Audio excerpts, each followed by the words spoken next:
Welcome to my world. I'm your host, Kevin Rutherford. It is Monday, October 14th. It's time for a Monday free-for-all.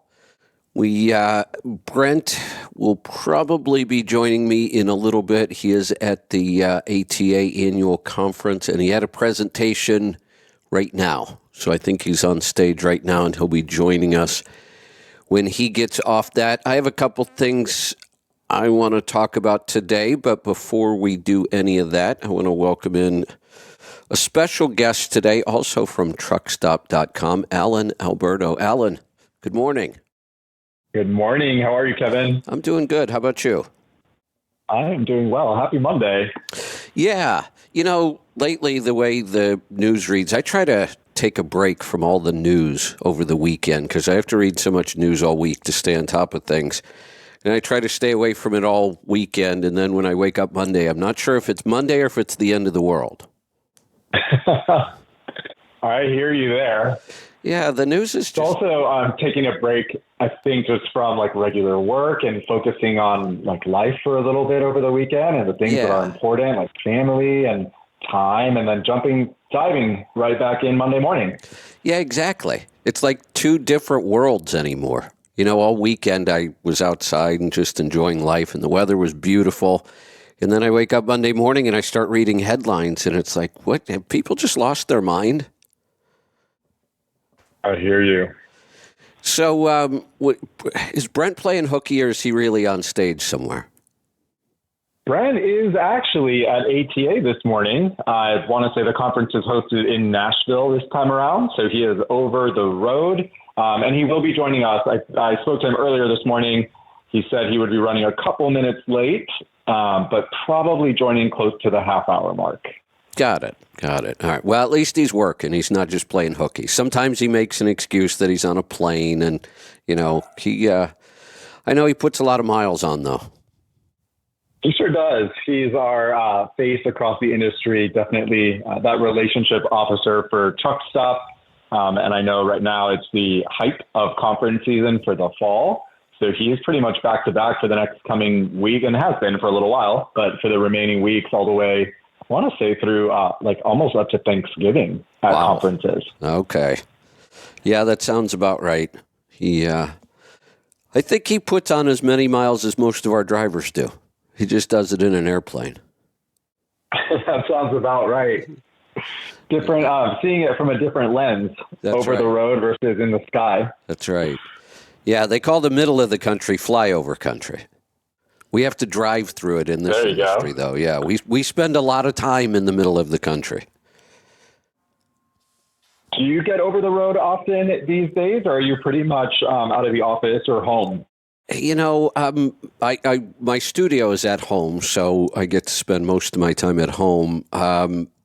This year, all of my travel has been on airplanes, which is unusual. For a while, I just quit traveling on planes, period. And when I had an event, I would just take the coach and make a road trip out of it. The last time I was on the road was just about this time last year for the NASTC conference. And that trip ended up being, I want to say it was almost 3 months by the time I got back home.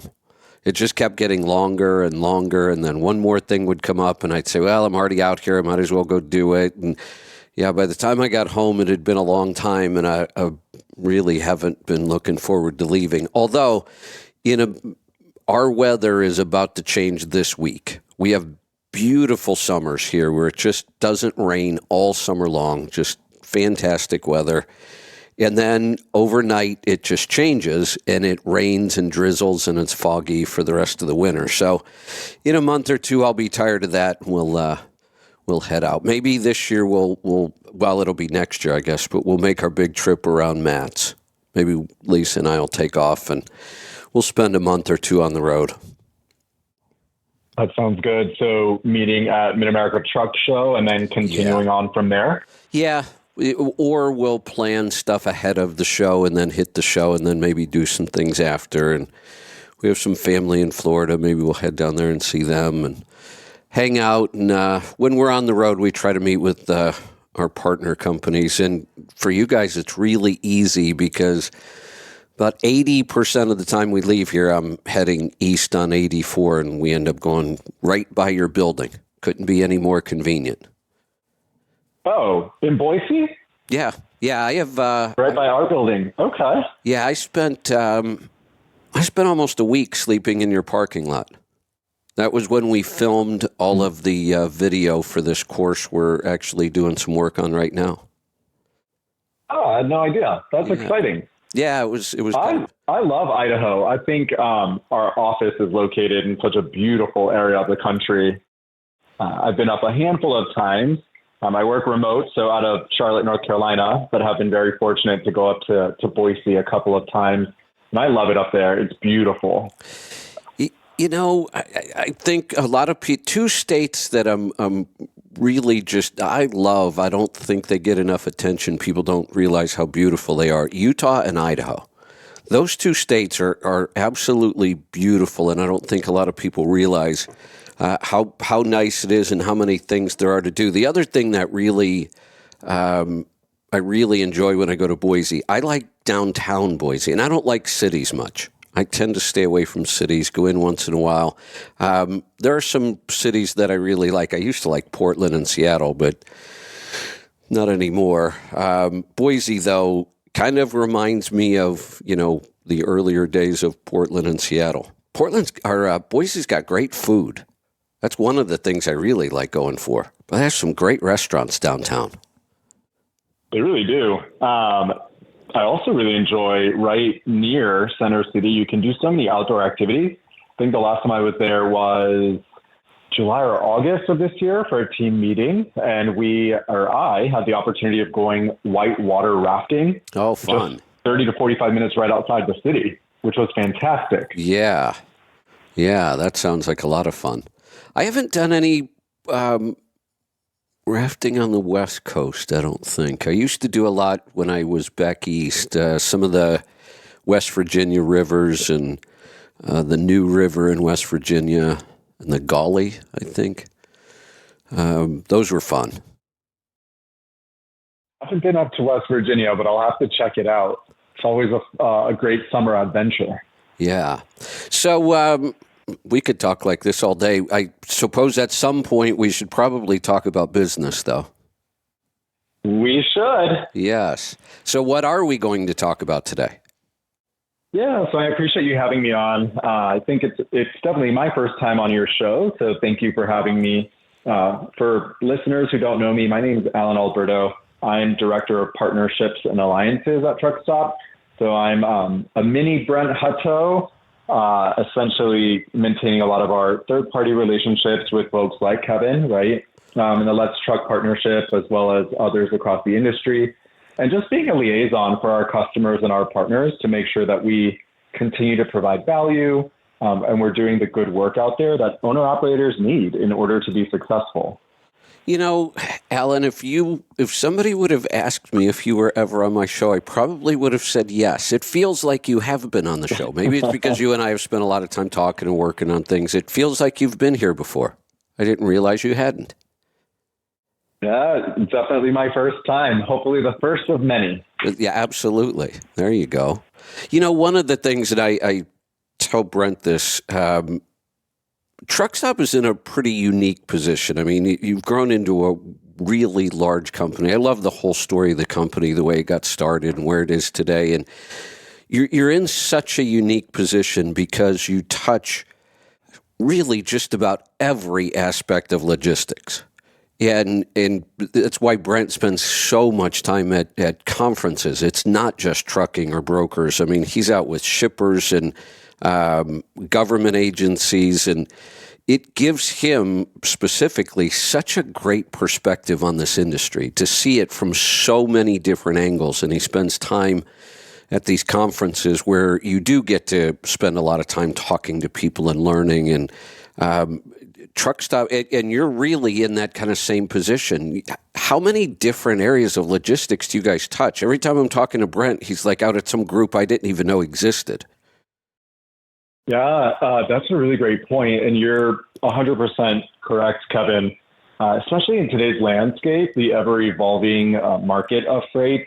And right now, like fraud being such a hot topic, that's expanded our reach into like the different parts of the industry that we need to be involved in, the different associations or organizations we need to be aligned with. So I'm really, I agree with you, and Brent truly attends a vast majority of these conferences. And then I'm fortunate and very grateful to be able to attend them as well. One of the ones most recently we were at is Travelers and Verisk has a conference that they do annually for a lot of their insurance customers, and bringing together the freight industry around fraud, double brokering, theft, identity theft. And the topics are so interesting, and really bringing Truckstop at the center of that with the innovation that we're doing across our product to protect our customers, right? And provide a more trusted place across the freight industry. You know, it's interesting you brought up insurance there, and that's kind of what I was talking about. See, you know, he goes to conferences. You guys work with groups that, yeah, we all know we have insurance, but when I owned trucks, I would have never thought about going to an insurance conference, even if it was specifically trucking insurance. I would have thought it's just not a big enough part of what I do. I got invited to speak at one, and it was actually Nashville and Chattanooga. So I was with a group of speakers. There were 5 of us speaking, and I was with the group for the whole week. We started in Chattanooga. We were there for a couple of days. Then we all drove together over to Nashville, and we spent a couple of days there. It was one of the most interesting weeks I've had in trucking. The stories were incredible. Like I said, I would have never gone to one of these conferences other than the fact that I was invited as a speaker, but it was like at one point it was like a John Grisham novel. One of the other speakers owned a fleet, about 100 owner-operators that moves containers around New Orleans.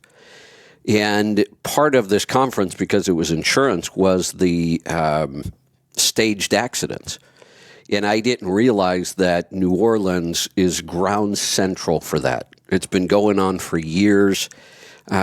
This guy finally got tired of it and decided he was going to put an end to it. He started putting all kinds of camera systems on his trucks so they could see that these accidents were clearly staged. He's got some great footage. But by the end of this story, they brought the first case to court on a conspiracy for a staged accident. And it was crazy how in-depth this was. The attorneys, the way this works is they would design an accident, and then they would recruit people, and they don't want just a driver in the vehicle. They want a 9-passenger van because every person in the van now has a case. So that's how they stage these things. But they had the people set up. They had the whole accident like on paper in an email, and they were shopping it around to attorneys. Oh, wow. And then it got It's so interesting. It is. And then it got really crazy. The lead witness, he was part of the conspiracy. This was the guy that recruited all the other people that were going to be in the vehicle with him. He ends up in a ditch with the bullet in the back of his head, execution style. Oh, wow. Yeah, this is a real case. That's wild.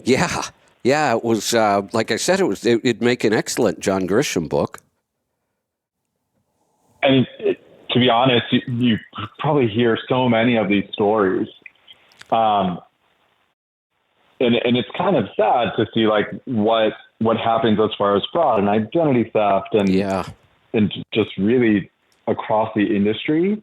While we were together at a conference, hearing real life stories about cargo theft, the value of goods that get stolen, the type of goods, how creative these bad actors are in stealing, it's pretty wild. Yeah, it is. And so it is really interesting being intimate to it and having the opportunity to hear real life stories and then being part of the solution, right? Like, how do we, through technology, help drive innovation to protect the industry at large? Right. I have to believe that watching this whole kind of freight fraud thing unfold, because I've been in this industry a long time, and the term freight fraud was never even spoken for probably the first 3 decades I was in the industry, and now all of a sudden it's just everywhere. I have to believe that was pretty disruptive for Truckstop as a company. I have to believe you guys have a roadmap that's several years out. Software development is just like that. And to see how much time and effort you've had to put into this, that had to be a pretty big shakeup.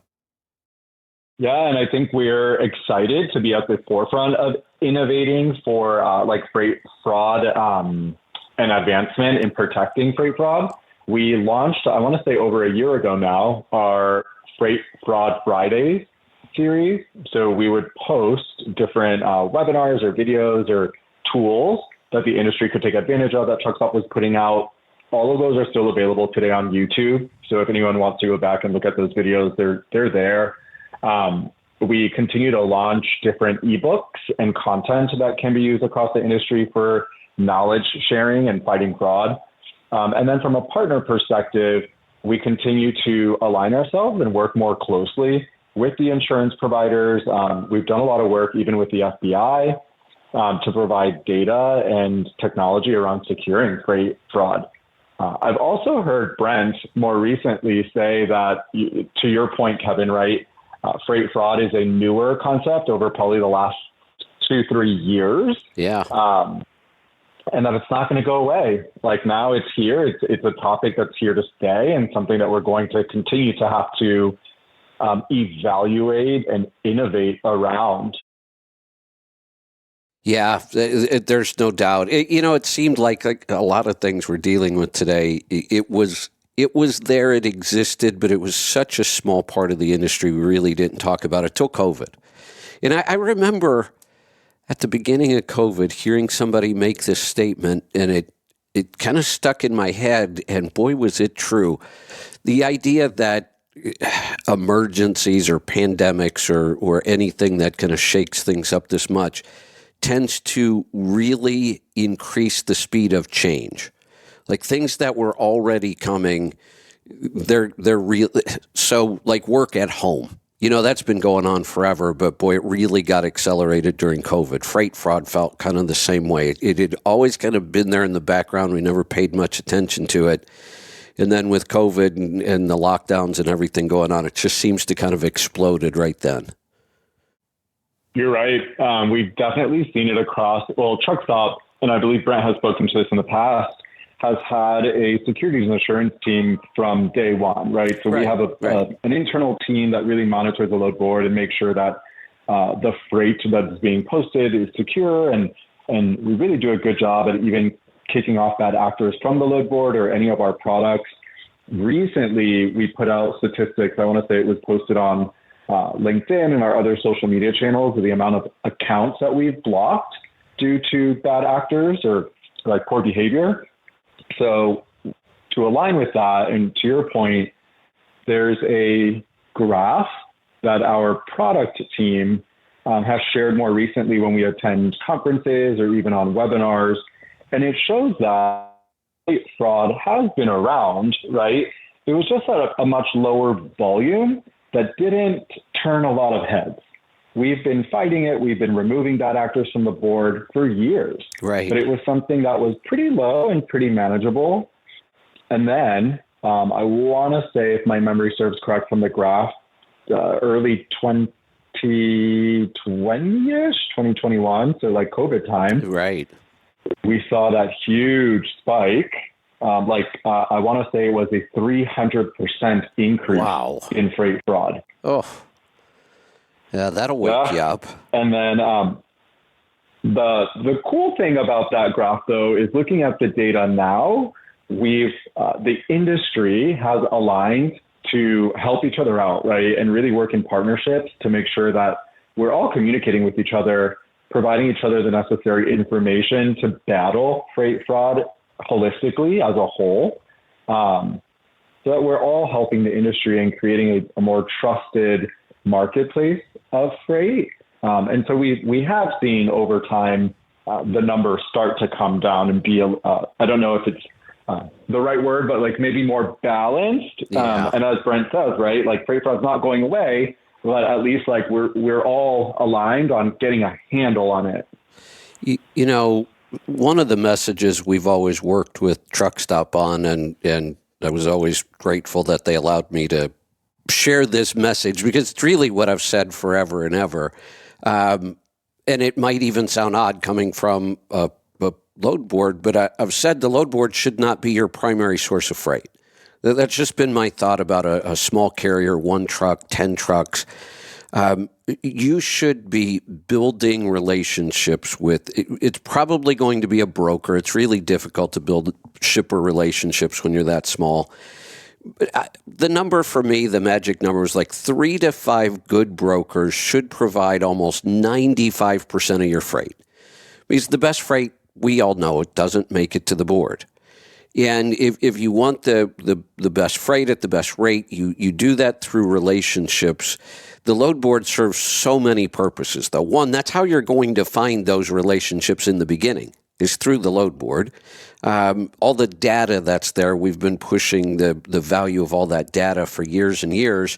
And then, of course, when you need a load, and that other 5 to 10% that you didn't get through relationships, you get through the load board. And I've just always thought that's the most efficient, productive way of using a load board. Had we all done that, and if that were being done much more, and I really believe it should happen far more than it does, this freight fraud thing would have had a really hard time taking hold. Because all of this freight fraud depends on the fact that the players don't know each other. Yeah.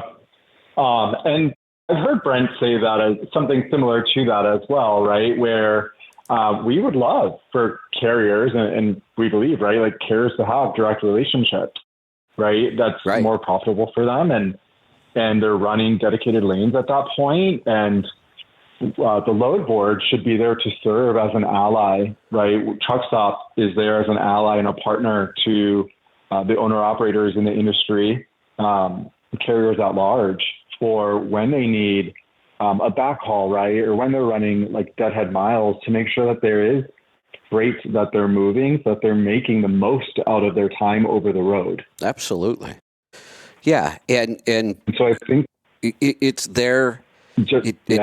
And the other thing we always push, and I just don't think people appreciate it enough or use it enough, really, it's almost the main reason for me to have a load board when I was doing this was the data itself. And I think it's probably one of the least used benefits of Truck Stop, and we push it all the time. We're going to talk about some technology today, right? The data and the technology is the value that I see. And then the ability to get a load when you need one, the ability to find other partners to partner with. There's so many different ways of using your products and services, but the biggest challenge is getting them to understand what those tools are, which is why we do shows like we're doing today. I agree with you. Yeah, and the data is a huge part of what Truck Stop provides to the industry. We've been around now for 29 years. Next year is our 30th anniversary. Wow. And over that time, we've worked with tens to hundreds of thousands of customers, right? All of which are posting freight, booking freight, posting trucks, looking at rates. So there's so much data that we're able to bring to the market, which allows our customers to be more successful. Absolutely. Yeah. So what, I think we were going to talk about a specific product today, right? We aligned on mostly talking about our freight matching tools. Okay. Freight match we encompass as the load board, right? And I think for carriers, it's important to call out, we have 3 different tiers of load board, which is basic, advanced, and pro.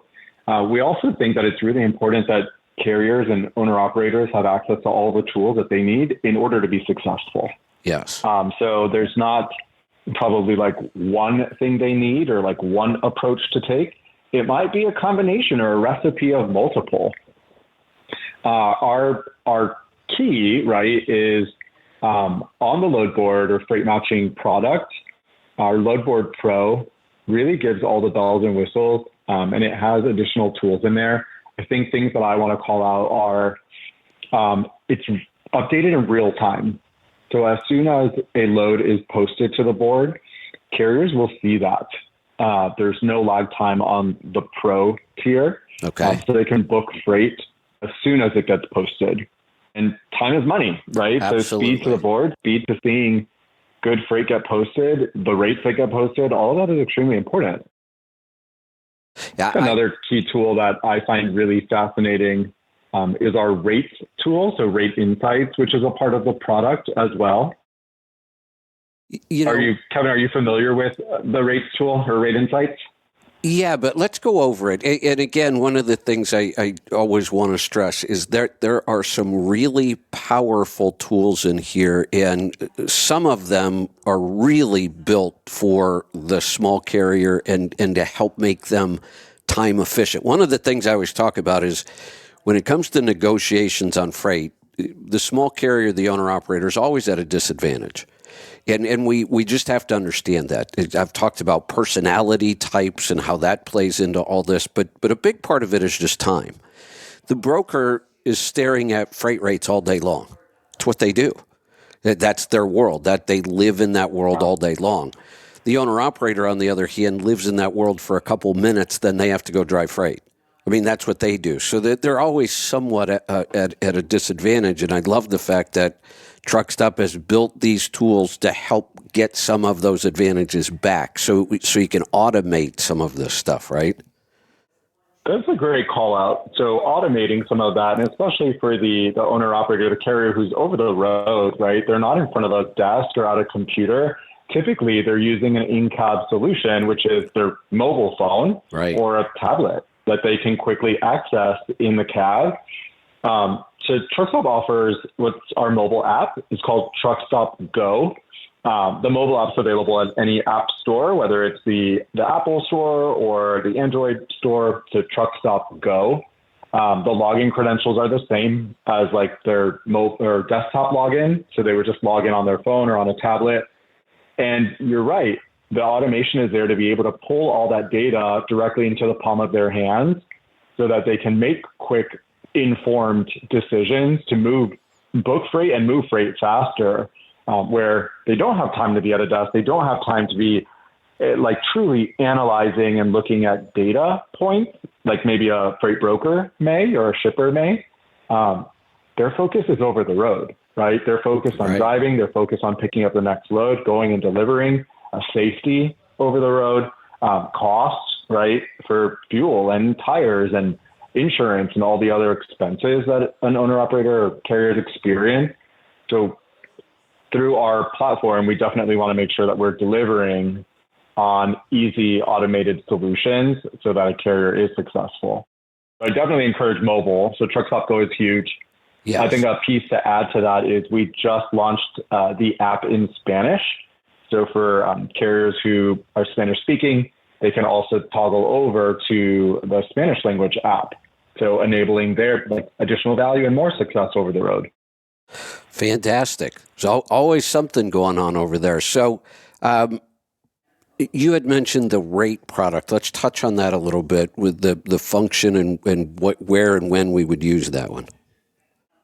Sure. So also found in the mobile app, you can pull up Rate Insights. And I have a quick story I want to share. Sure. About a motor carrier who I was on a call with. They had started using our product. We're probably like 30 days in. And I said, what do you love most so far? Give me feedback. Like, what are your thoughts? You haven't used Truckstop before. You're using our Load Board Pro tier. Give me your feedback. What are your thoughts? And this carrier specifically brought up Rate Insights and said, I was looking at a load posted across multiple load boards, and I knew it was the same broker, same load. And with the Rate Insights tool, I was able to see the estimated rates that Truckstop was providing or suggesting, right, that I book at. So when they called the broker, they negotiated, right? And the broker, of course, started negotiating with the posted rate, same posted rate across the boards, which was relatively lower than what our rate estimate was giving. And they were actually able to negotiate and book at $800 more because of the Rate Insight tool. You know, that's the kind of stuff Brett and I have been talking about for years and years, and the tools keep getting better and better and more sophisticated and easier to use and more powerful, and yet I still don't think not nearly enough people are using them.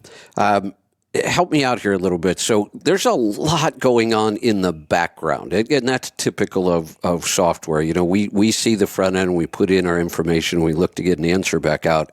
There's a lot going on in the back of the rate tools.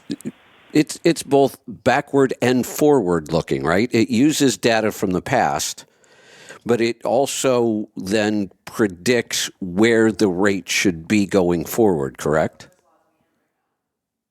It does. So it's pulling in several data points and running it through machine learning in the back end to then we're able from that data to provide the rate estimate or like that insight trend.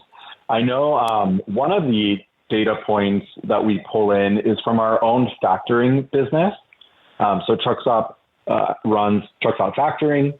So it allows carriers to get paid same day within 24 hours of a factored load. And since we own that arm of the business, we're able to buy back the receivables and since we know exactly what was paid on that lane, run that data into Rate Insights. So that gives us a better or more accurate prediction on what the estimate should be based on what was actually paid on given lanes across the U.S. Yeah, you know, I know like that's one point of many. Yeah, absolutely. When I first got active on X, it was Twitter again, and I hadn't really been ever active on Twitter up until that point, and I did it after Elon bought it, and I probably wasn't going to get censored again because I tend to get censored a lot. One of the first things I realized was that there was a lot of people that were, you know, what they wanted to say was that the rates and the information across the board in trucking, I mean, they made this giant conspiracy that these rates were all manipulated to make the owner-operator believe that the rate was lower than it really should be.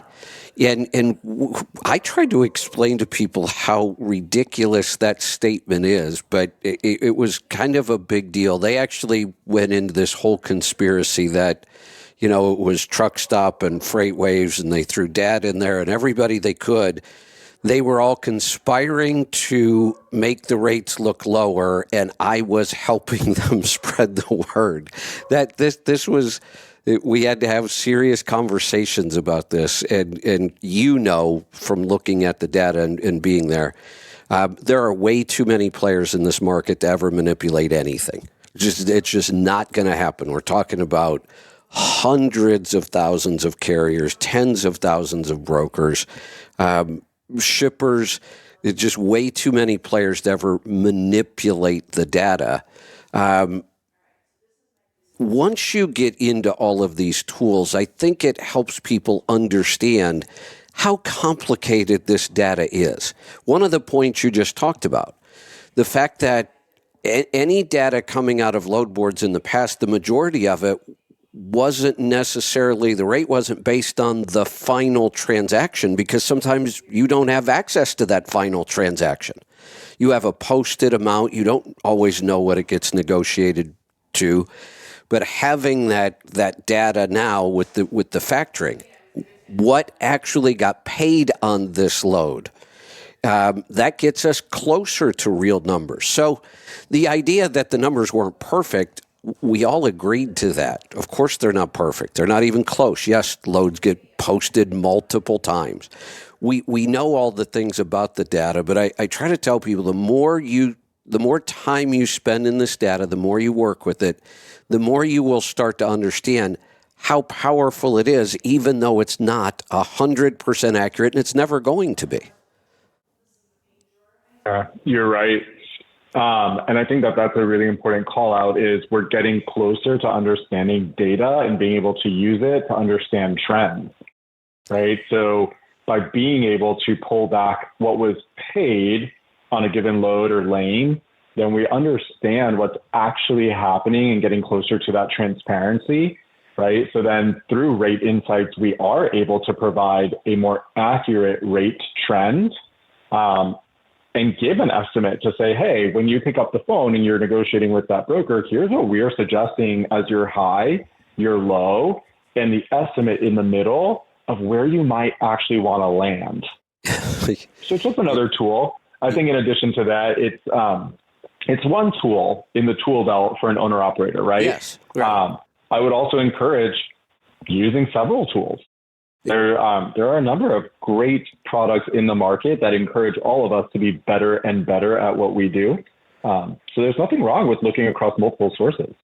Yeah, you know that what you just said on the fact that your product delivers to them those price points, the high, the low.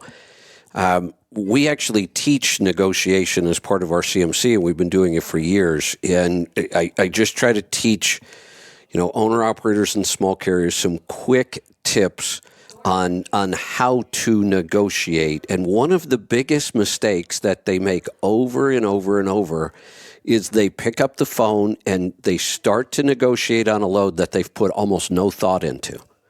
Maybe in the back of their head, they kind of know, well, the last time I was here on this lane, it was paid. Well, if the last time was more than an hour ago, things have changed already. And the last time was probably a month ago, and they don't necessarily understand the trends. It's entirely possible that last week this lane was in the bottom. The rates were just awful, but this week they're actually much higher, or they should be much higher going forward, just based on patterns in history. And we know that freight is seasonal, and we have hurricanes, and there's all kinds of things that disrupt patterns. And if you don't have access to up-to-date information, and the broker does, so just know when you're negotiating with them, they have this information right in front of them all day. If you're not working from a tool that has that not only up-to-date on what's been happening historically, but then uses that data to say, here's what should happen going forward, you just have no power to negotiate whatsoever. And I think this is why owner-operators get so frustrated. They always feel like they're losing in the negotiation, but it's because they're not using the tools they should be using. Yeah, I agree with you. Tools are so important, right? And just having additional tools to have additional data points at your fingertips. I was looking through another key feature is I think what we would call it for Loadboard Pro. That's important in using not only like the rates and being able to see that data in real time. Well, I'll cover on that. Something you just mentioned is the most accurate data at the right time. So I recently saw, I want to say yesterday, I was reading through an email that came over with rate data over the last weeks and trends. And Brent provides updates to our internal teams on a weekly basis on just what we're seeing across the freight market week over week. And rates, I believe, went up because of the hurricanes, right? The impact that Helene has had, and then Milton on Florida. So rates have gone up over the last 2 weeks. And so I think to your point, Kevin, having access to quick tools that create that automation for a motor carrier while they're over the road. So like a tool like Trucks Go and using in their cab allows them to make more informed decisions and make more money. Absolutely. Which is the whole point. And it takes the guessing out, right? Like they don't have to guess for like, how much more can I negotiate? Is it $50? Is it $200? Is it $800? It takes the guessing out, and it really allows them like, hey, based on industry data and trends that TruckStop has access to, here's what we know or advise, right, that you should be negotiating towards. I like that. Speaking of Brent, He snuck in on us this morning. Hey Brent, I've got some bad news for you. I'm ready. Oh my goodness, what is it? Alan has supplanted me because he's vastly more interesting than I am. That is exactly correct. How did you know? Hey, look, I know the truth when I see it. So no, I was just thank you. Well, Alan's great. He's most importantly, Kevin, the thing that I love the most about Alan, he cares about this industry. He cares about truck drivers. He cares about owner operators, and it's not hard to make good decisions when that's your goal. So I'm just glad he's working for Truck Stop and not somebody else. But, I thought that he had been on the show before. I think it's just because I've spent so much time talking with him. It feels like he should have been. But now that he's on, you might have to think about your side hustle here. It might be at risk.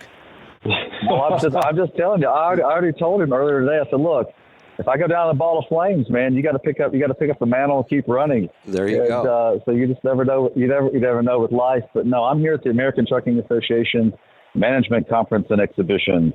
Big long title for their annual conference for the American Trucking Association, which is it's pretty well attended. I just left Bob Costello, who's their chief economist, address to the industry on where the state of the industry is, and he basically has been saying the same thing, Kevin, that you and I have been saying for over a year, which is everything's kind of normal. There's going to be some wins in some places. 2025 is probably going to look a lot better halfway through the year, especially on the housing side and on some goods purchasing. In other words, there's more goods purchasing the more truck freight we have. And because he's looking at like industrial sectors and stuff like that. And so, right. But in general, we'll see some increases next year. Spot rates certainly will continue to move up because they've been so far below what's needed for the industry. But so overall, he's not pessimistic. But he said, that as the Fed continues to cut rates, then you'll see overall optimism grow. But just like everything else that we deal with the government, anytime the government makes a decision on something, then the effect on the population, all of us consumers, is slow. And you don't want it to be fast. It's just kind of slow. So expect those things to change. So in general, everybody's pretty optimistic here because freight continues to expand. Some capacity is leaving. In other words, some trucking companies are going to different parts of the market or just going back to maybe whatever else they were doing before they decided to buy a truck during the pandemic. So then that's kind of the update on what's going on. And American Trucking Association, great association. Obviously, they lead us with talking to the government, and they help us tremendously when it comes to, like legislation things. We're fighting for the right things, and just in general, pretty optimistic here. Oh, that's good. Hey, I want to address the ATA thing because in yes, sir. In my tribe, sometimes warning bells goes off when you hear those letters, and I've tried to get people to understand what this is. The ATA, and I believe there are people in our industry that somehow believe the ATA is some pseudo-government agency or they have something to do with the government. You just hear that. They do not. They do not. They are a private association, and associations form in order to serve their members. That's their point. Mm-hmm. The ATA formed to serve their members, which are large trucking companies. That is who they want. That's who makes up the organization. That's what it exists for. So, of course, they're going to lobby for things that benefit that group. And there's always been this animosity that, the ATA never fights for what the driver wants. Well, it's not that they never do, but it's kind of not their job. It is in a sense because the members have lots of truck drivers, but there's also lots of other things going on when you run a business that big. So there's always this animosity. My point has always been, look, they exist. They're there to serve their members. You can get pissed off and scream about everything they do, or you can just observe and learn. And again, I was, talking to Alan this morning about you and Alan and Truck Stop. that you touch so many different aspects of logistics. It's just mind-boggling to me. Some of the groups you go out to conferences, I've never even heard of them, but then I understand how they affect logistics. It's better to just take away all the animosity over these groups that are maybe opposed to you, and just pay attention and learn. We can learn a lot by watching what the ATA does. We don't have to like what they do, but they're not. Right. They're there to serve their members. They're not evil. Whatever anybody might think, they're not evil. They're there to serve their members. Thank you for saying that, and I feel the same way. I think it's kind of like when I talk to my kids about voting in the presidential election, I said, don't look at whether you like the candidate's personality or whether you like the way they talk or whatever.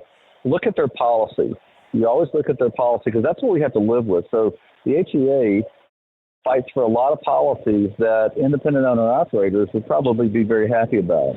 And so, yes, they certainly represent their membership. And there are some owner-operators and small fleets that are part of the ATA, but predominantly the ATA is mostly impacted by the larger fleets, medium and large fleets that contribute their membership dues to this association. But I will say that it's been my experience over the 27 years of being around the ATA is that they do fight for and I'm just going to say this in general, the right things for trucking. And so we're trying to keep trucking strong in the United States and to fight off unneeded regulations or unneeded legislation like 85 out in California. And so in general, what I would say is look at the policy, no matter whether it's the ATA or whether it's OOIDA, and figure out how that's helping you in your business. But just like you and I talked, and Alan, I heard Alan mention this before about the data, is, man, there's great resources out there that put out information. Just go read it. Go look at it and go, okay, well, given that, how do I need to adjust my business?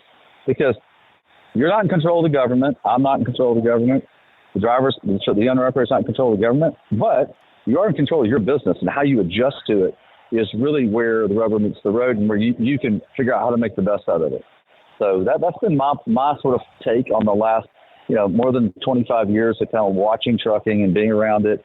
And now at Truckstop, we're able to really fundamentally help owner-operators, and that's why we listen to them and go, what do you need us to develop that helps you create better parity or better balance between you and the broker in the negotiation or you and the shipper in the negotiation?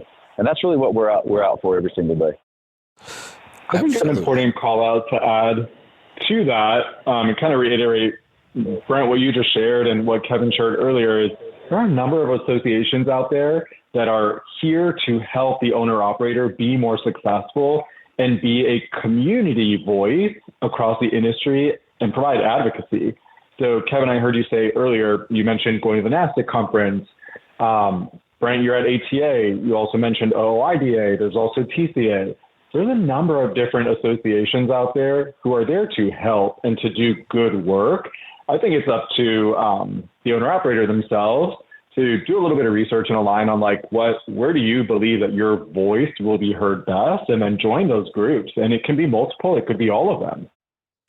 I agree. And one of the groups that I've encouraged owner-operators and small carriers to join, because I find great resources, are the state trucking associations. Nobody hardly ever talks about them. There was a time when I was trying to get some experience as a speaker, you could always count on the state trucking associations as long as you didn't want to get paid. Most of them don't have a whole lot of money, so if you went to speak there, you were probably doing it on your own dime. But it was a good way to get experience. But what it turned out to be was it was a place where I learned a lot of things about the industry that I never knew before. I think that you're right. Yeah, you just get exposed to so many things that you're not going to get exposed to if you don't go out and do these things.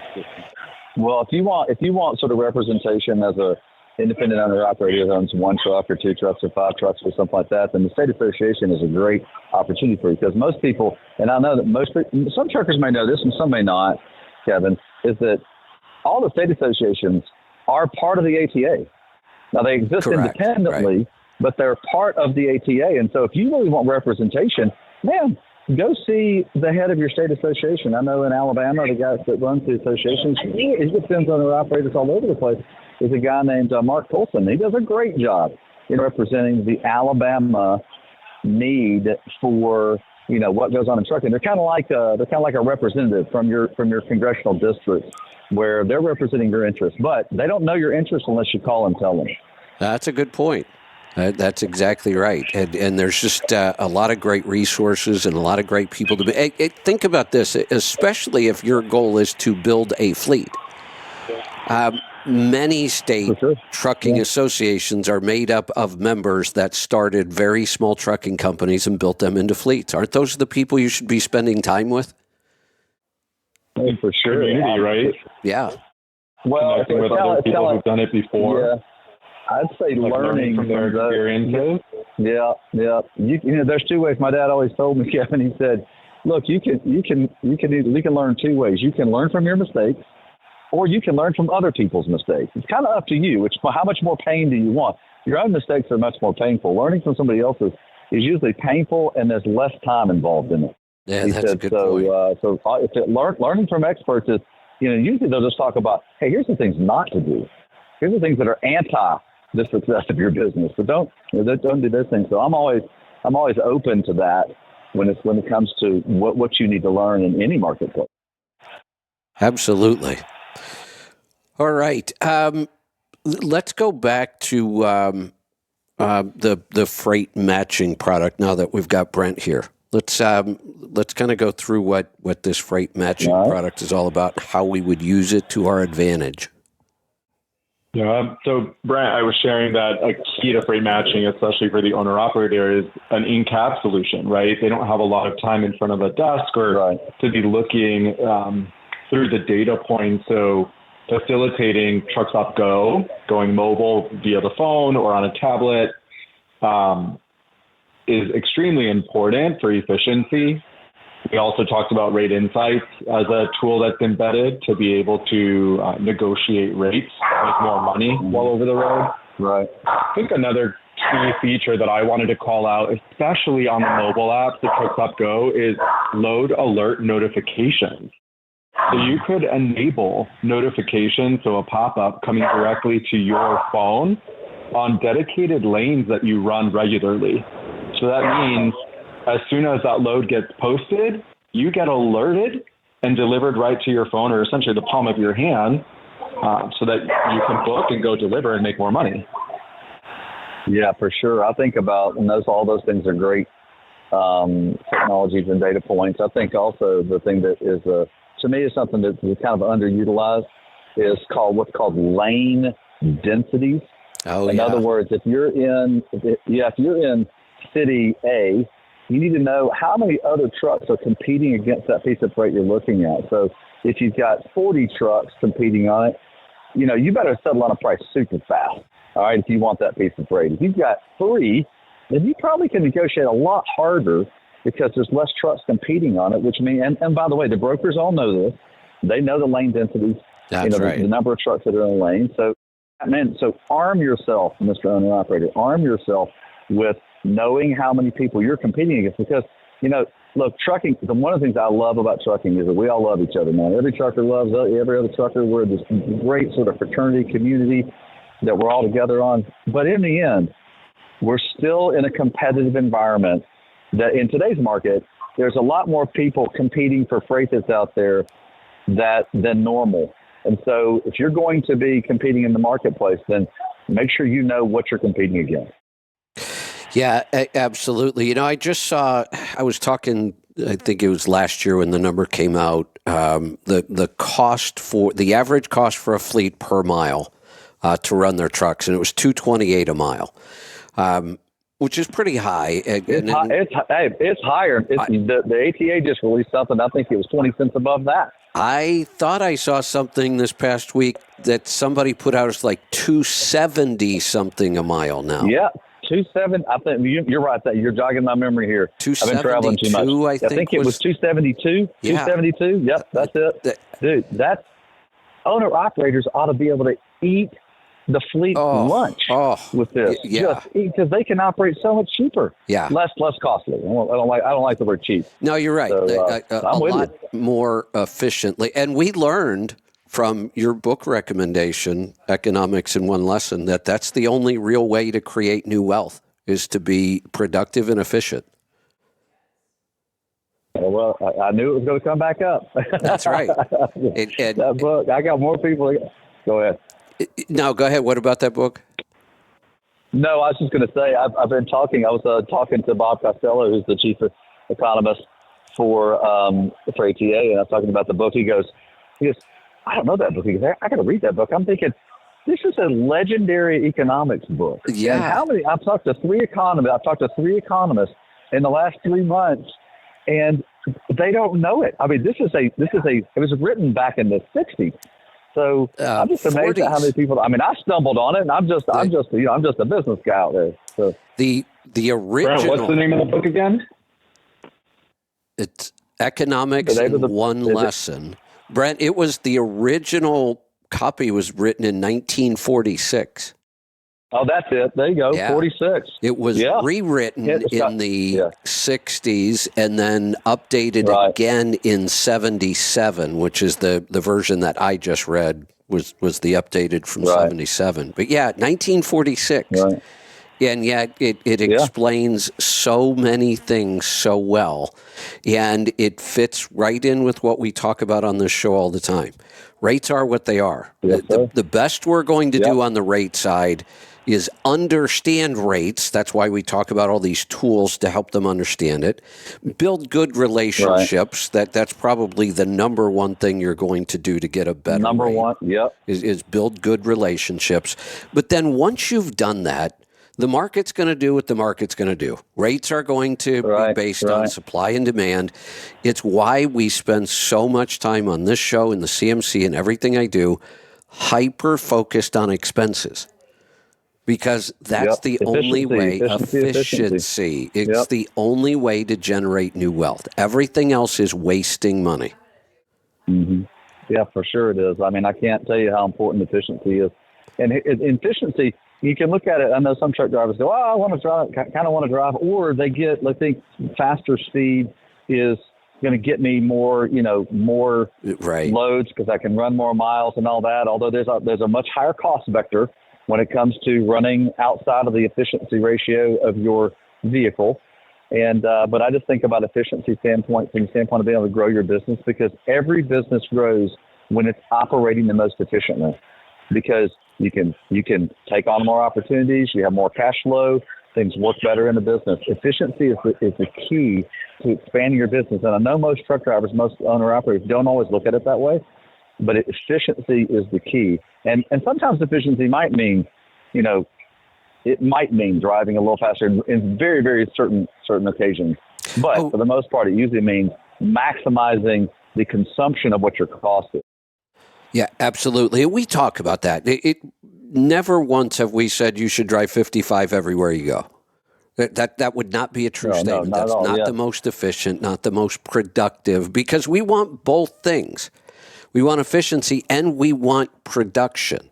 And in our world, production is more miles. I mean, that's really what we're talking about. When you are, being productive, it means you're putting in more miles. But you have to balance that, and it's a really tricky balance against your number one cost, which is fuel. So we talk about this all the time, but it's probably the biggest criticism I've taken over the years. Oh, all you ever talk about is expenses. What about rates? Well, rates are what they are. I mean, the strategies around rates are pretty simple and pretty straightforward. And I always try to get people to look at times like right now. If you're so focused on the rate and you have to get a certain rate, what do you do when that rate just doesn't exist? You can't change that. These rates are what they are. They're going to be here a while. You just told us we may see some things look a little better in 2025, but nothing. It's not going to be a barn burner. We're not going to be breaking any records in 2025. I think it's still going to be a very difficult year. The market is still correcting. And you notice I didn't say it's down. It was recession. It's just correcting back. Right. So pay attention to that. Kevin, I have to run. There's another presentation starting that I have to be in, and trying to gain more information for owner operators. So thanks again for having me on. Alan's welcome to stay around if he wants to. But again, Kevin, thank you for everything you're doing to help owner operators, my brother. Thank you, guys. I just looked at the clock. I'm going to cut both of you loose. Thanks for everything today. That hour went fast. Yeah. Thank you for having us today, Kevin. All right. Talk to you guys soon. Thanks. All right. Have a great day. Open. It is time for our Monday free-for-all. We have no calls, so I'm going to have to go back and look at my notes and see what I had while we're waiting for some calls to come in. 855-950-3835. Hit that call now button on your app. And while we're waiting for those calls, here's a couple things interesting from the news this morning. I have been talking about Nikola and the Nikola hydrogen electric truck and the Nikola electric truck. I've been talking about this since the very first day that they released the truck. And I'm thinking it was back in maybe 2017, 2018. And when they did their first big press release and they rolled out their website, I went in and I just tore their website apart and I made the statement, this isn't even for real. This is vaporware. This truck is never going to happen. It happened more than I thought it would. John Walco and I used to talk about this all the time. And then there was a time where it looked like they were kind of getting their stuff together, and we said, okay, maybe it wasn't vaporware. We kind of gave them a break. Well, here we are again, and this company is in real trouble. I don't think this company is going to survive. Here's just some of the recent news. This past Wednesday, they laid off 135 employees. That's about 15% of its workforce. They're always short on cash, and they can't really sell stock right now because their stock is taking a beating. They are heavily leveraged, and they did on June of this year, I talked about this when this happened. I've talked about stock splits and companies that are doing really well and their stock price keeps going up will do what's called a stock split so that their stock stays affordable. It's more of a psychological thing than anything. So here's what happens. Let's say that a stock reaches $100 a share. That's not outrageously expensive, but it's getting up there. A stock reaches $100 a share, and some people, maybe it's because they like to buy 100 shares at a time or whatever it is. So they have a budget that they're willing to spend. So what a company will do is, let's say they're at $100. They do a 2-for-1 split. What that means is if I had 10 shares at $100, I'm now going to have 20 shares at $50. So the price of the stock gets cut in half, but now I have twice as many shares. It didn't change me when I already owned the stock, but now it makes the stock a lower price. So there's this thought that more people will buy it. That's what stock splits are used for.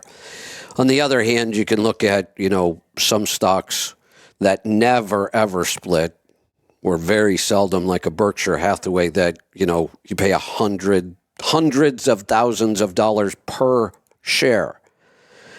Well, Nikola did something that isn't as common. They did a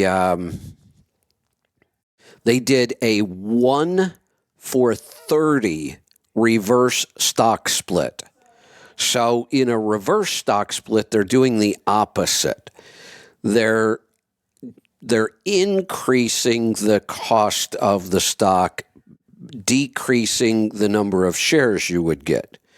So you're going to have less shares. Companies do this when their stock price is falling so fast that they're going to get delisted off the indexes. So they were about to get delisted off the, I'm pretty sure they're on the NASDAQ. So they had to do this reverse stock split, but that's never a good sign. They did finally, there was a little bit of good news. They actually sold 88 fuel cell trucks. Now they sold them wholesale, and I think I have some prices here. This is absolutely insane. So they sold 88 trucks, but here are the numbers. Nikola's cost of making and selling the Class 8 Tre, T-R-E, that's what they call this thing, Tre cab-over truck, is estimated at more than $1 million each. The Nikola truck is costing over $1 million to build each truck. The trucks they sold were $380,000. How does anybody think that this makes any sense whatsoever? $1 million plus truck. They're only able to sell it for $380,000. And those people are screwed because you can't make any money with a $380,000 truck. And yet it sounds like that's about a third of what it actually costs to build. I get it. The more of these things we build, the more the cost comes down. But we're just not even in the ballpark with these numbers. I had a couple other things. Here's another one on efficiency. The Shell Starship truck, we're up to 3.0 now. This is that truck Shell took over. I actually talked to the guy that started this truck. He's absolutely brilliant when it comes to fuel mileage. Then Shell kind of bought the project out. He's been working on trucks like this since the 70s, actually. But Shell bought this and turned it into a pretty big program. They keep doing updates. This latest update was actually a natural gas X15. I read probably 4 reports on this run where they didn't give you the miles per gallon. They did this calculation, and I understand the calculation. There's nothing wrong with it. They actually did a how much freight can be moved per emissions kind of thing, and they claimed these big increases over diesel fuel.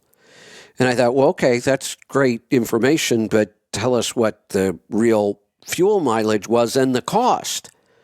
So, because that's what's really important to us. If you're operating a business, we have to know the numbers on this. All we really got out of this, and I guess I could go look up natural gas cost, but it turns out this truck got, and they're very generic about this, it just says 9 miles per gallon.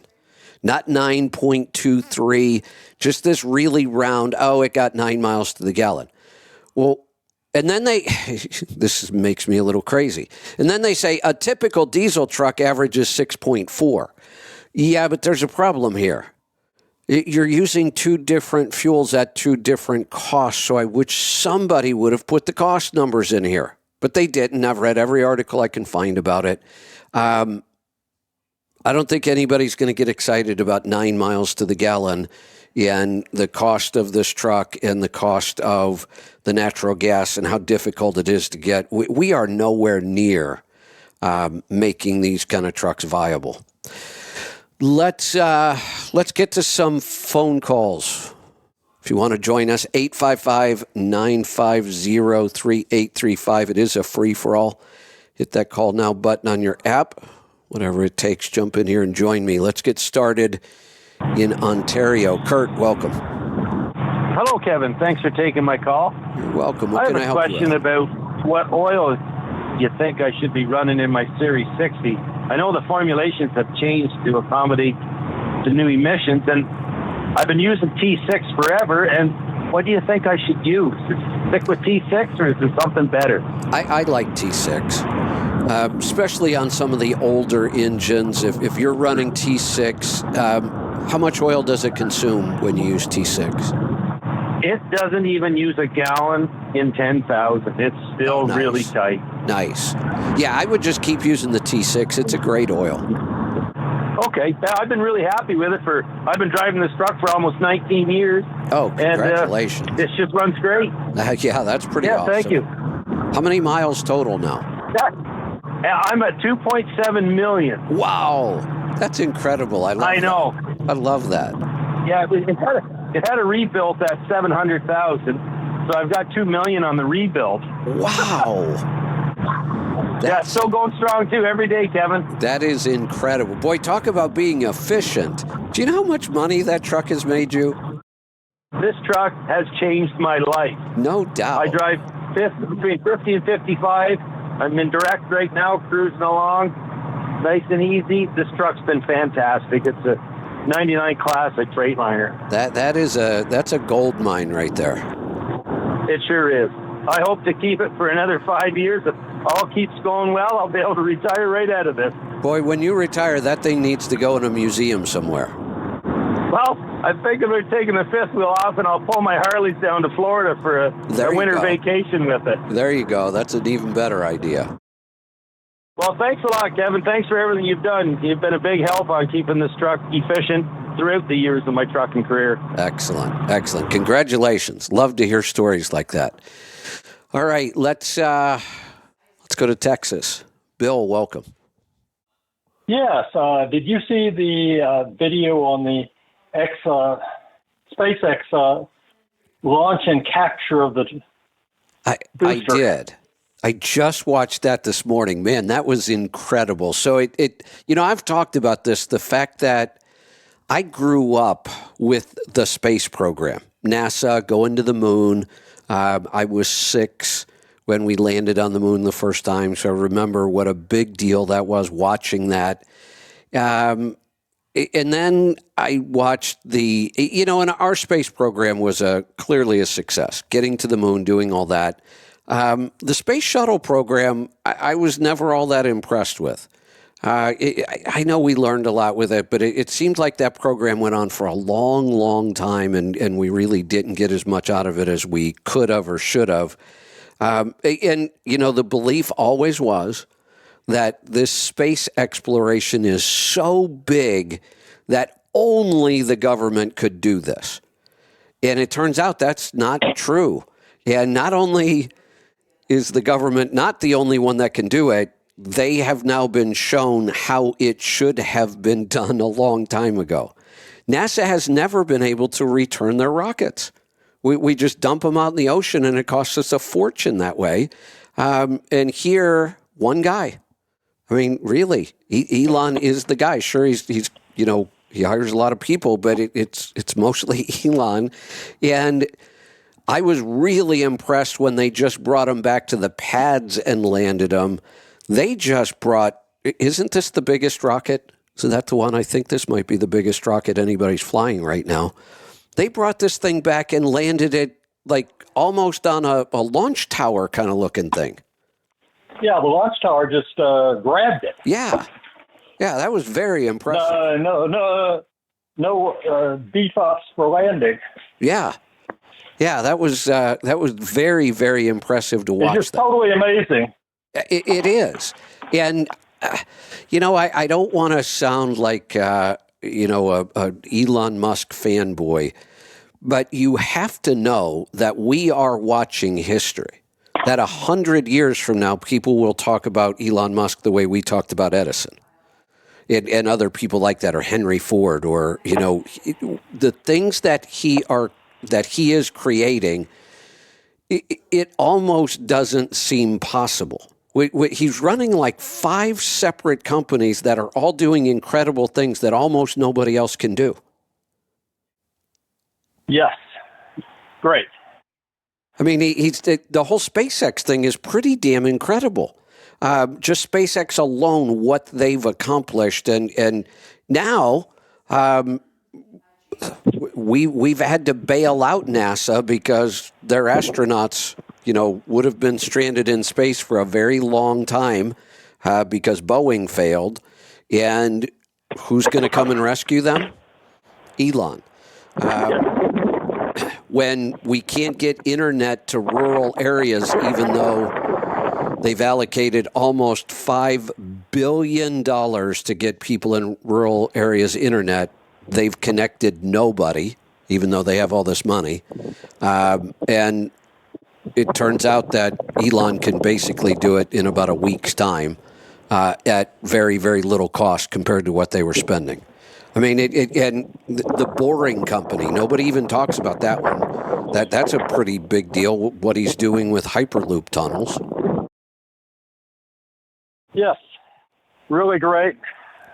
Well, I did have a question. Sure. I am turning 70 next year, and I am retiring. Congratulations. I actually don't do trucking. I have a software company. Okay. And it's set up as a LLC, and I'm going to have my son run it. Okay. Question is, next year, I was going to essentially give him the company for a modest amount of cash, but at the end of the year, I'm going to have like $30,000 of receivables. So if he becomes the owner on January 1st, I know he can pay me money, but how do I account for that as income on my tax return? You broke up a little bit there. You have $30,000 of what? I didn't hear that part. Receivables. Okay. Regretfully, I do some work for some large companies which are net 90 days. Oh yeah, I'm well aware. Yeah. A lot of times people in trucking don't understand that. They think it's horrendous that they have to wait 30 days to get paid. Try waiting 90 days to get paid, which is not unusual in many businesses.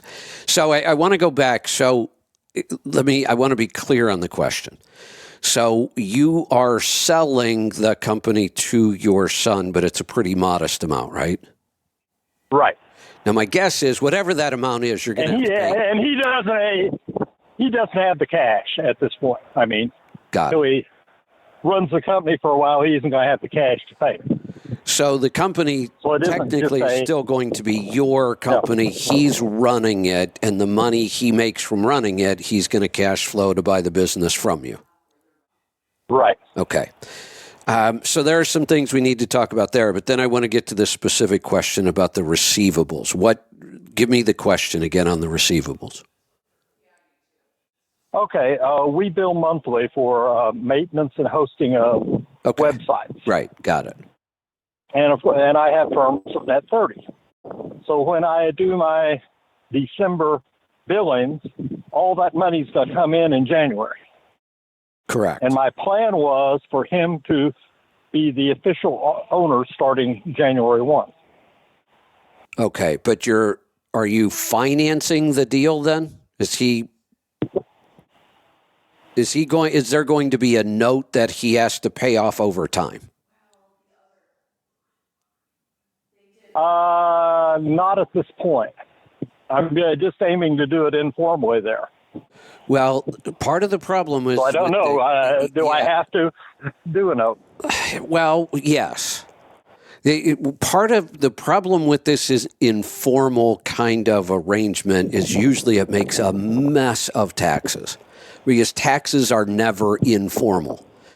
We have to be very, very clear about what's happening for taxes. So if you say on January 1st he owns the company, then there had to be a sale price. Do we know what that is? Still debating, probably like $40,000 plus the receivables. $40,000 plus so he's got to pay the receivables. Yeah, when he gets the money, I feel it's mine.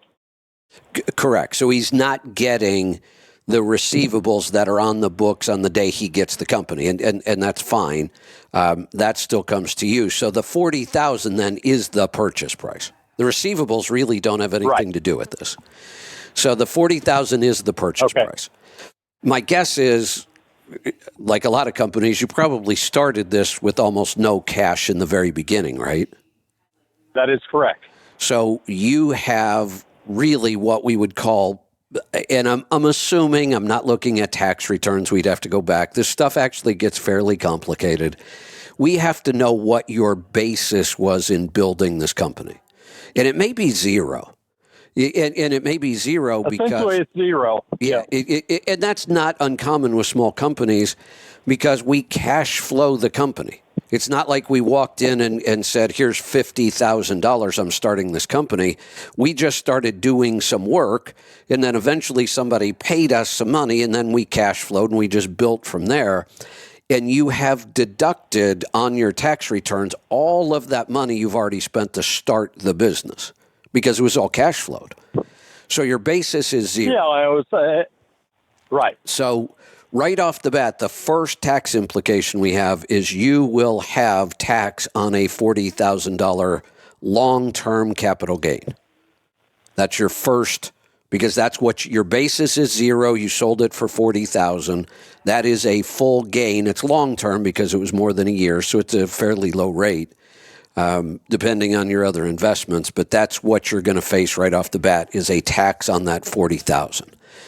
Now, if this is totally up to you, you could choose to only pay the tax as you receive the money from him.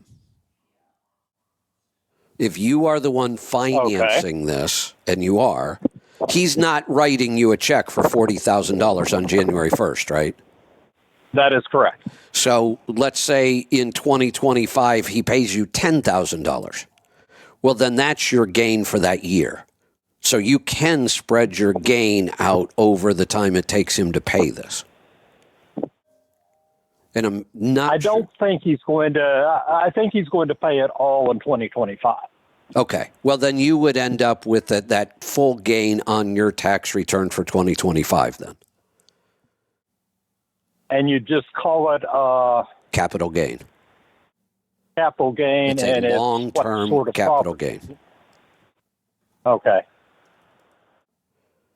Now, one of the things I would really encourage you, do you have a good accountant that's been working with you on this business?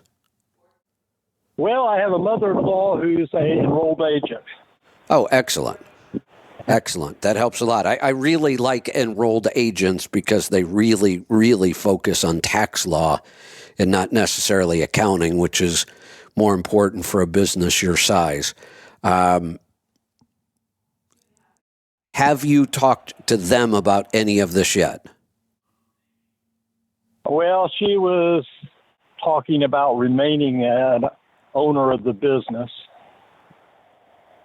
partial owner of the business, and bringing it in on a K-1. Bringing what in on the K-1? The income on the K-1. I'm not really sure what that means. So this person does have ownership in this business now? No. Well, when you said they plan on staying owner. No, I'm talking myself staying in it. Oh. Where did that come from? How would that work? Bill? Would we make it an installment sale, essentially? Well, no, if you make an installment sale, well, it depends on how we structure this, but a typical installment sale, I'm going to own the business on January. Did I lose you? Well, you did for a minute there. I think I've got you back. And that's why I asked is if he becomes the owner on January 1st and you're holding the note, you are no longer an owner. You sold the company and held the financing. That's two different things happening there. He could have gone out and got a loan from somebody else and wrote you a check for $40,000, and then he's clearly the owner. But if you loan him the $40,000 and he gives it back to you, he technically is still the owner of the business. You could do some sort of lease arrangement where while he's paying for it, you are still the owner, but that would be a whole different way of structuring the deal. Here's what I'm going to recommend. I'm going to recommend that you get the EA here and you sit down with an attorney and get this written up right. There's so many ways that you could screw this up, and it's worth it to pay $500 to $1,000 to an attorney and the EA to do some work and make sure you're doing this correctly. Uh-oh, I think we lost him. All right, hopefully he heard that. I would not do this deal without an attorney. These informal deals like this end up being a tax disaster because nothing about taxes is informal. We have to account for everything. And there are ways that we can arrange this and set this up so that we can minimize the taxes, or at least figure out a better way to do this so the tax bill isn't as much of a burden. Let's go to Minnesota. Matt, welcome to the program. Kevin, what's on your mind today? Talking about, I've been meaning to call for probably over a month, and I haven't heard anybody else mention it, but per diem changed. Yeah, as of October 1st. I had a bookmark on that somewhere, and then I forgot to talk about it too. Well, I mean, it's not like you got to change anything. Right. You need to know it. Your accountant should know this. But yeah, so it went from $69 a day to $80 a day. Yeah, it's a big jump, but this is pretty typical. They do this. This number changes based on inflation. So it's not unusual that we see a big jump this year because the cost of food has gone way up. Yes, it has. Now, here's where luckily I see a lot of accountants who even get the rate correct, but the one thing they get wrong is the fact that this number, in my experience, always changes on October 1st for the fourth quarter, and it has to do with the government's fiscal year. You get to claim this $80 for the last quarter of this year, and so many people miss that. Correct. Yep. So, yeah, you got the first 3 quarters of the year are going to be the $69 a day, and fourth quarter is going to be $80 a day. Right. And I see just a lot of people miss that one. Since we're talking about it, what the hell's going on with Trump and the tax code? Has he lost his mind? He's just throwing stuff out every day. It's like, well, we're not going to tax this. Oh, we're not going to tax this. Well, we're going to give a bigger deduction for this. We're going to allow interest on your car loan. Wait a minute.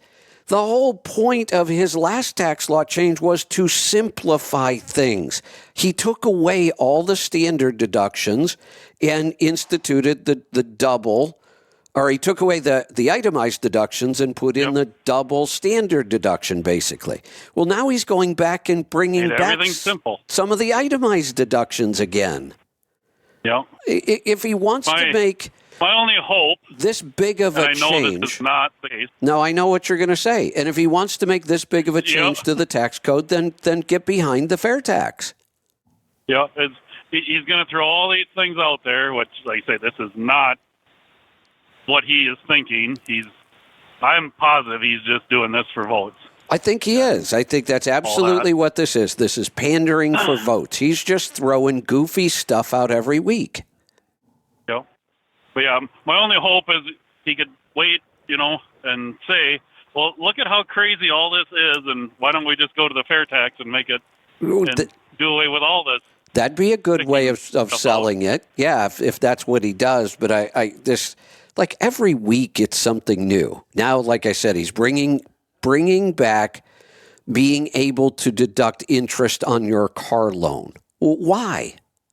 Why would we want that back? That's just it makes no sense whatsoever. And how many people are even going to itemize anyway that's going to matter? That's the other thing. It's not that simple either. I mean, you can say that if you're looking for votes, but explain to us how that is going to work. What is the standard deduction? And if the standard deduction is already in the $20,000 range or wherever the hell we are now, nobody's going to itemize anyway. So why would we bring these rules back? Because if you bring the rules back, you got to bring forms back. It just complicates things. It adds to the cost again. This just makes me crazy this time. I don't know what he's doing. Yeah, because most people don't even get the home deduction. Correct. Because the only way to claim that is you have to have enough itemized to exceed the standard deduction. Right. And since he doubled the standard deduction, almost nobody meets the number to exceed that. Nobody's actually claiming any of these. Which was a good thing in a sense. I'd rather see, a nice simple fair tax. But if we're going to have this income tax system that we have, just go ahead and put in a big enough standard deduction that we don't have to mess with the deductions themselves, the itemized, or just eliminate all of that and lower the tax rate. Well, yeah, even the flat tax would be an improvement from what we have. But it really doesn't solve any of the problems. It doesn't. I'm not a big fan of the flat tax, but I like the fair tax. Let's think about how unfair even a double standard deduction is. Let's say the double standard deduction, just for the fun of it, is $25,000. And we know there are people who would not have had a single itemized deduction, none, and yet they get $25,000. Well, what if I spent $24,999 on those items, but I don't get any more of a deduction than the person that spent zero? No. That's a horrible system.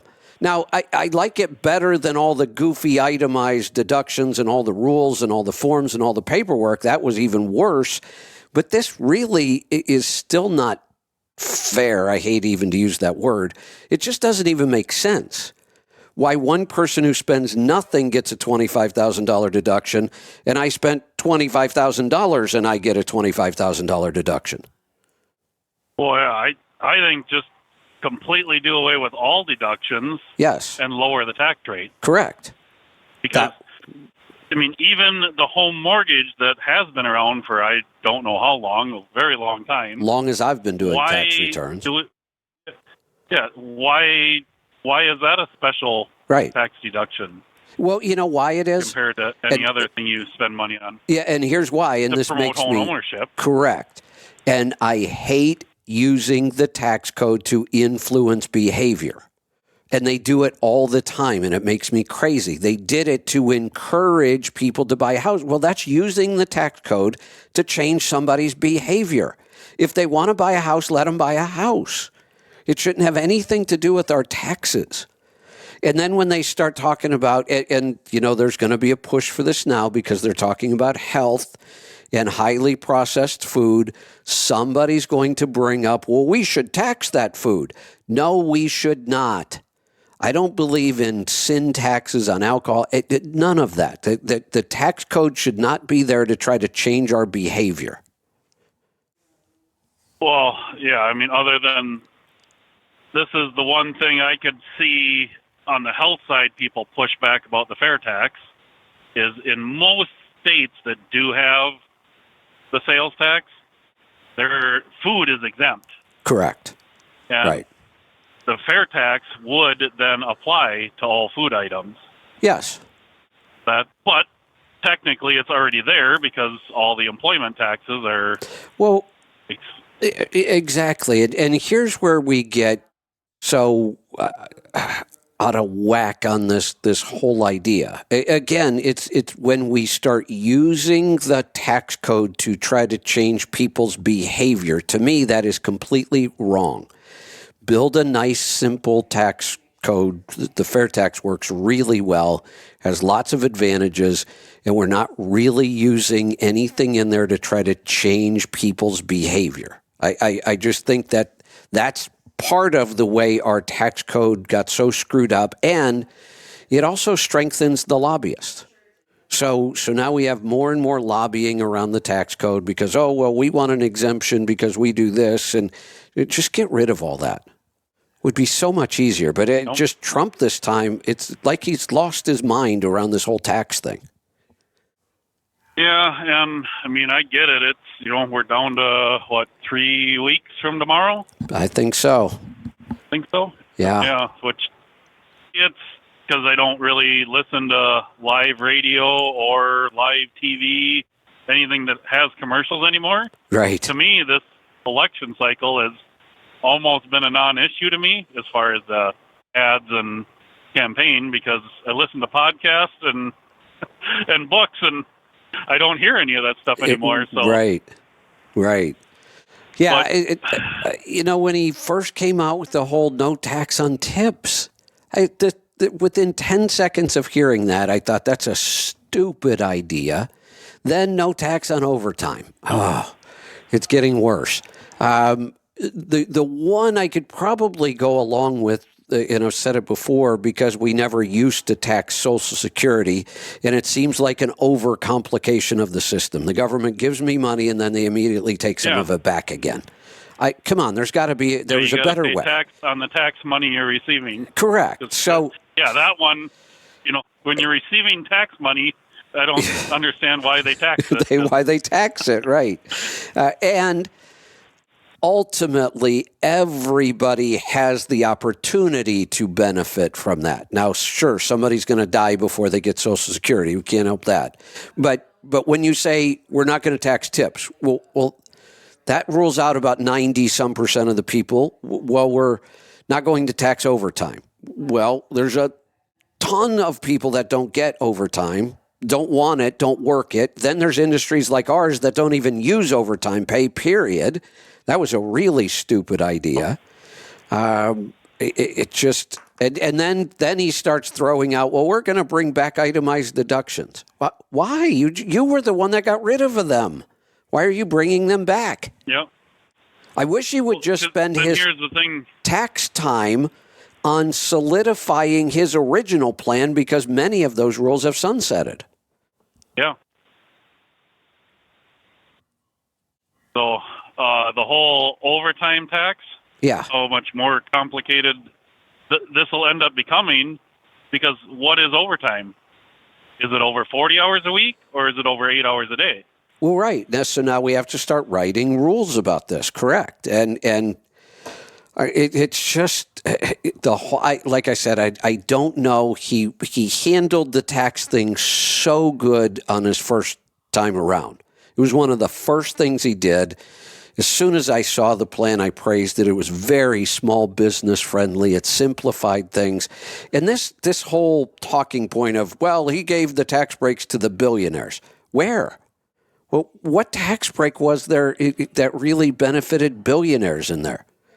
Lowering the corporate tax rate, but we certainly needed to do that.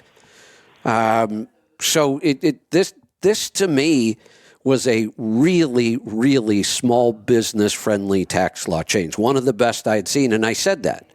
I wish he would just stick to that plan and campaign on the fact that he's going to make sure all of that stuff sticks. I mean, I could see the argument of another side arguing with the 20% pass-through on a business, because nobody else gets that anywhere else in the tax code unless you own a business. But you know what? You know how I had justified that? To take the risk. Well, right. You know? The country runs on small business. So, but here's really the way I kind of justified that. You could say, well, nobody else gets that break. Well, nobody else has to pay both halves of their Social Security and Medicare tax either. And we've been burdened with that forever. Right. And how is it that when I have a business and I have to go provide my own health insurance, I don't get to deduct it? Why not? It's a business expense. Yeah. So I just saw that 20% as kind of fixing some of the things they've screwed small business with over the years. Yeah, because they would just, even talk about the fair tax, but Yeah. it doesn't seem like that even makes it past. No. One person mentions it, and then the news, they rip it apart, and then they start skewing the numbers, and you never even have an honest conversation about it. Yeah, I think the two laws that could really change our politics and would be a huge benefit, two laws. One would be the fair tax. It takes away a lot of the lobbying power. And that would be a big one. And there's so many other reasons. But the other thing I think would improve our government would be term limits. The problem with both of these, I think they're both really good, but the politicians are smart enough to know that there's no way they're ever going to pass these. It takes away all their power and their wealth. And the people that have to pass them don't benefit from this. Yep. And I know there is a way, I'd have to go back and do the research, that states can actually, isn't there like the governors, something, it's like if 2/3 of the state legislators could pass a law that would make a federal law change or something. Yeah, I don't think it's news, but it's something that is in the books. Yeah, there's a name for that too. Is that a constitutional Congress? Is that no, I don't think that's the right term. That doesn't sound correct. But no, whatever it is. But to the best of my knowledge, I've never even heard it. I'm not sure if I'm not sure if it's ever been used. Isn't it a way to change the Constitution itself? Well, maybe an amendment. Yeah, well, that's what I mean. To change an amendment, yeah, right? Yeah, the states could better, right, make an adjustment. So, that is changing the Constitution. So, an amendment, yes. So. Correct, yeah. Yeah, but I don't know that it's ever been used either. And the odds, when you look at how that would have to occur, the odds of it ever happening are pretty slim.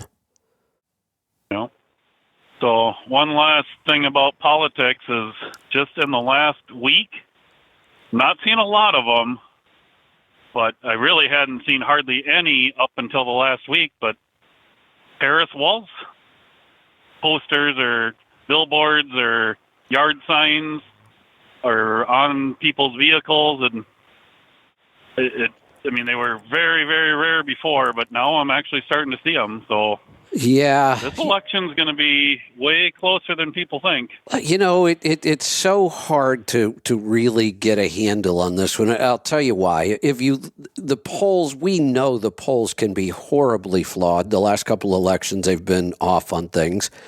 So you can't really depend on those. Polls make it look really close right now, back and forth in a lot of ways, depending on what you're looking at. But it looks really close. Except, have you seen the one they call the Polymarket, which is a betting site where people bet on the outcome, but then they use the bets to predict. So it's not really a poll. It's a betting site. Have you seen that one? I haven't looked at it, but I've heard it talked about. Yeah. Yeah. So I'm looking to see what if I can find the current right now.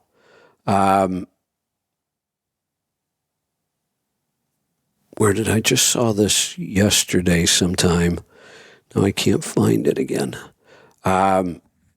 A couple of weeks, here it is. And this is updated and it's new. A couple of weeks ago, this was pretty close too, like a lot of the other polls. But in the last couple of weeks, this one has really started to change. The Polymarket is showing Trump at 54.7 and Harris at 44.8. It's not even close. Yeah, I don't know. That makes you wonder. Every time I see a video about Walz, which I realize, he's not the main one on the ticket, but we've had to deal with Minnesota for 6 years, so we know how crazy he is. Yeah, you're a good source of information. You've been able to. Honestly, prior to him being nominated, if somebody would have asked me who the governor of Minnesota is, I wouldn't have known. I mean, I'd never heard of the guy. Wouldn't have even thought about it. Unknown. Right. No. So I assume you're talking about his J.D. Vance. His latest hunting video. I think, yeah. And I mean, they do kind of exaggerate it in the video. Right. The way the angle and all that. He was having trouble loading his gun. You know what, though? Pheasant hunting and I do think they, of course, they've been doing it as right. And I know they do it to, they're trying to gain, both sides are trying to gain points. They're doing it because they feel like they don't have the man vote. So they're hooked on this big, we're manly men thing they're trying to prove. But I read an article this morning, and it was very well written. It wasn't overly critical. He didn't exaggerate all the trouble he had. But here's what he said. He said, and this guy grew up as a guide for pheasant hunting specifically. I mean, that's what he does, and he's done it most of his life. And he said, look, I deal with this on almost every guide I do. There's going to be somebody in the group who got all excited, went out and bought all new hunting gear and clothes and devices and guns, and they get out there and they are a mess. And he said, it's always the person I have to be most aware of. Pheasant hunting is actually pretty dangerous. Of all the types of hunting, that's the one that freaks me out the most. I've been deer hunting where, you'll get 3 or 4 people to drive and you'll get a couple other people. So the same kind of thing, but it's very different shooting at a deer than it is shooting at a pheasant. And even when you do that kind of hunting with deer, I'm not wild about it. Somebody is a lot more likely to get shot when you're doing that kind of stuff. But with pheasant, you've got this whole line of people driving, and then you've got another line of people, you're driving towards them, and the idea is when they get to that second line, the pheasant will fly because they have nowhere else to go. But if you've ever done this, the pheasant fly, I have.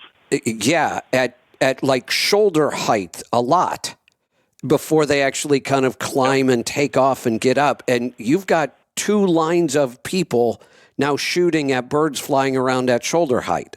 It's pretty dangerous. And that's what this guy said. He said, I always have to watch for that guy. I get it. We all have to learn sometime. He said, but I can always spot them. They always have the newest, cleanest equipment, and they're always nervous and they're always struggling. And that's what he looks like in that video. He just looks nervous and like he's struggling with it. Yep. Yeah, and that's something else I've just learned. My youngest son and a couple of his buddies have kind of got into shooting trap and that. So 20 years ago, well, and when I was a kid, I was into it, but I reload shotgun shells. Yeah. And haven't done it in many, many years. And I guess since COVID, gunpowder is very hard to buy. Is it really? Like, there's very little available anywhere. Yeah, that always worries me. It's been an issue since 2020. That always worries me. There's no logical reason that I can think of why there should be a shortage of gunpowder. No, and a couple of the most popular brands are not available at all. Huh.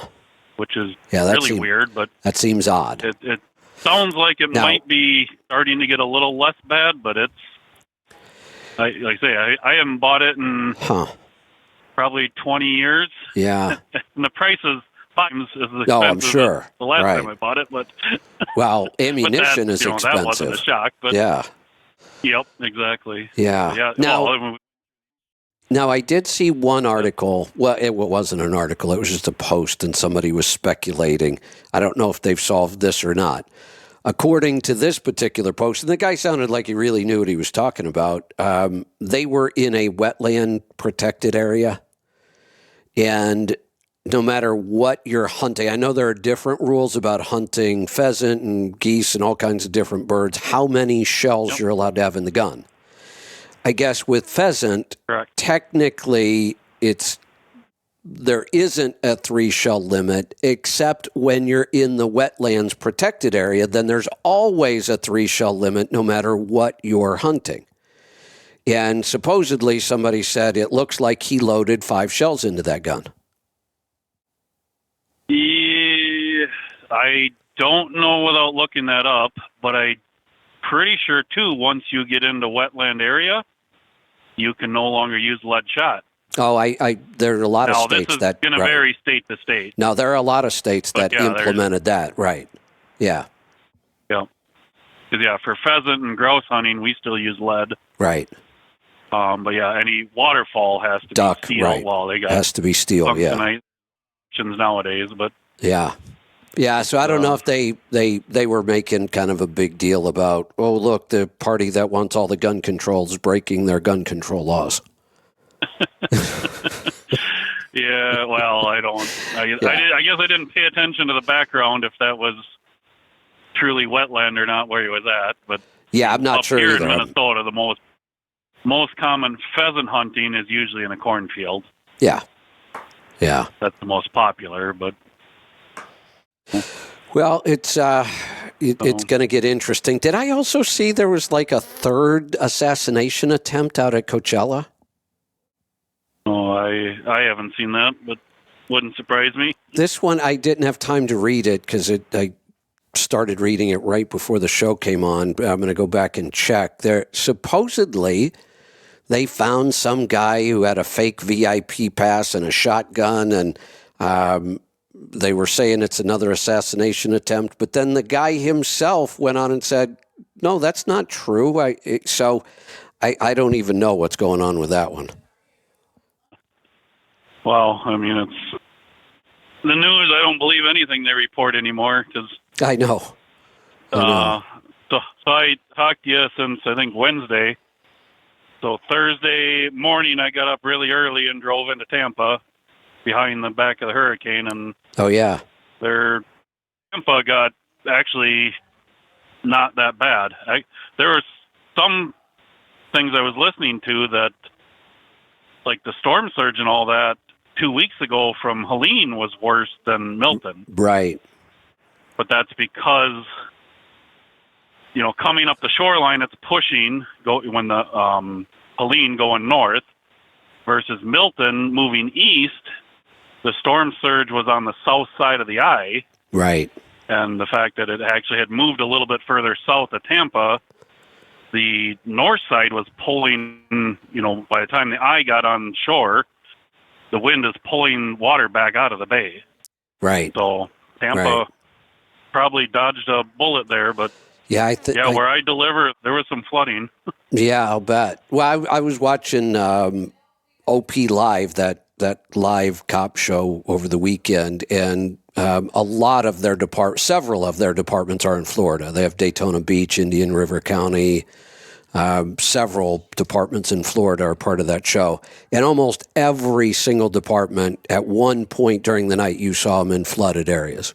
I mean, there must be a lot of flooding. Yeah, a lot of rain. And, I mean, there was a lot of rain 2 weeks ago, which Florida can handle rain more than once you get further inland, but there's still a limit. Yeah, there is. I think Harold helped us out here. Convention of States. Yep, that sounds correct. That's the term. Thanks, Harold. Yeah, I knew there was a term for it, and I'm pretty sure that's right. Convention of States. Nope. All right, we'll cut you loose. I'm going to grab another call here. Let's go to Connecticut. Tom, welcome. Yeah, hey, Kevin. Yeah, it was a convention of states. I think they're only about 4 states away from being able to call one, but they'll never call it because they're a bunch of rhino lying politicians. Yeah, you know what I mean? Exactly. Bastard. I get so frustrated. And then, over the Trump one not tax overtime. I think we ought to just vote for Kamala. It just makes more sense. Oh. You kill me sometimes, man. You kill me. Like, you probably talked 5 people into not voting for Trump now. He should. Might have been the difference. I don't know why he does that shit. That's what you know me. I'm not. I can't ignore that kind of stuff, and I'm not going to be so partisan as to act like it doesn't matter because it's Trump. It does matter that this is a horrible way to just throw out these willy-nilly tax law changes. That's not how this works. I know it's not how any of this works. Yeah, exactly. No, I get it, but man, deep breath. I Couple know. more weeks. You know what's funny though? You think pheasant hunting? Okay, I want you put on your bucket list to go opening day quail season around Palm Springs area. You want to talk about dangerous, bro? No, it's only it's only about like it's only about 8-shot.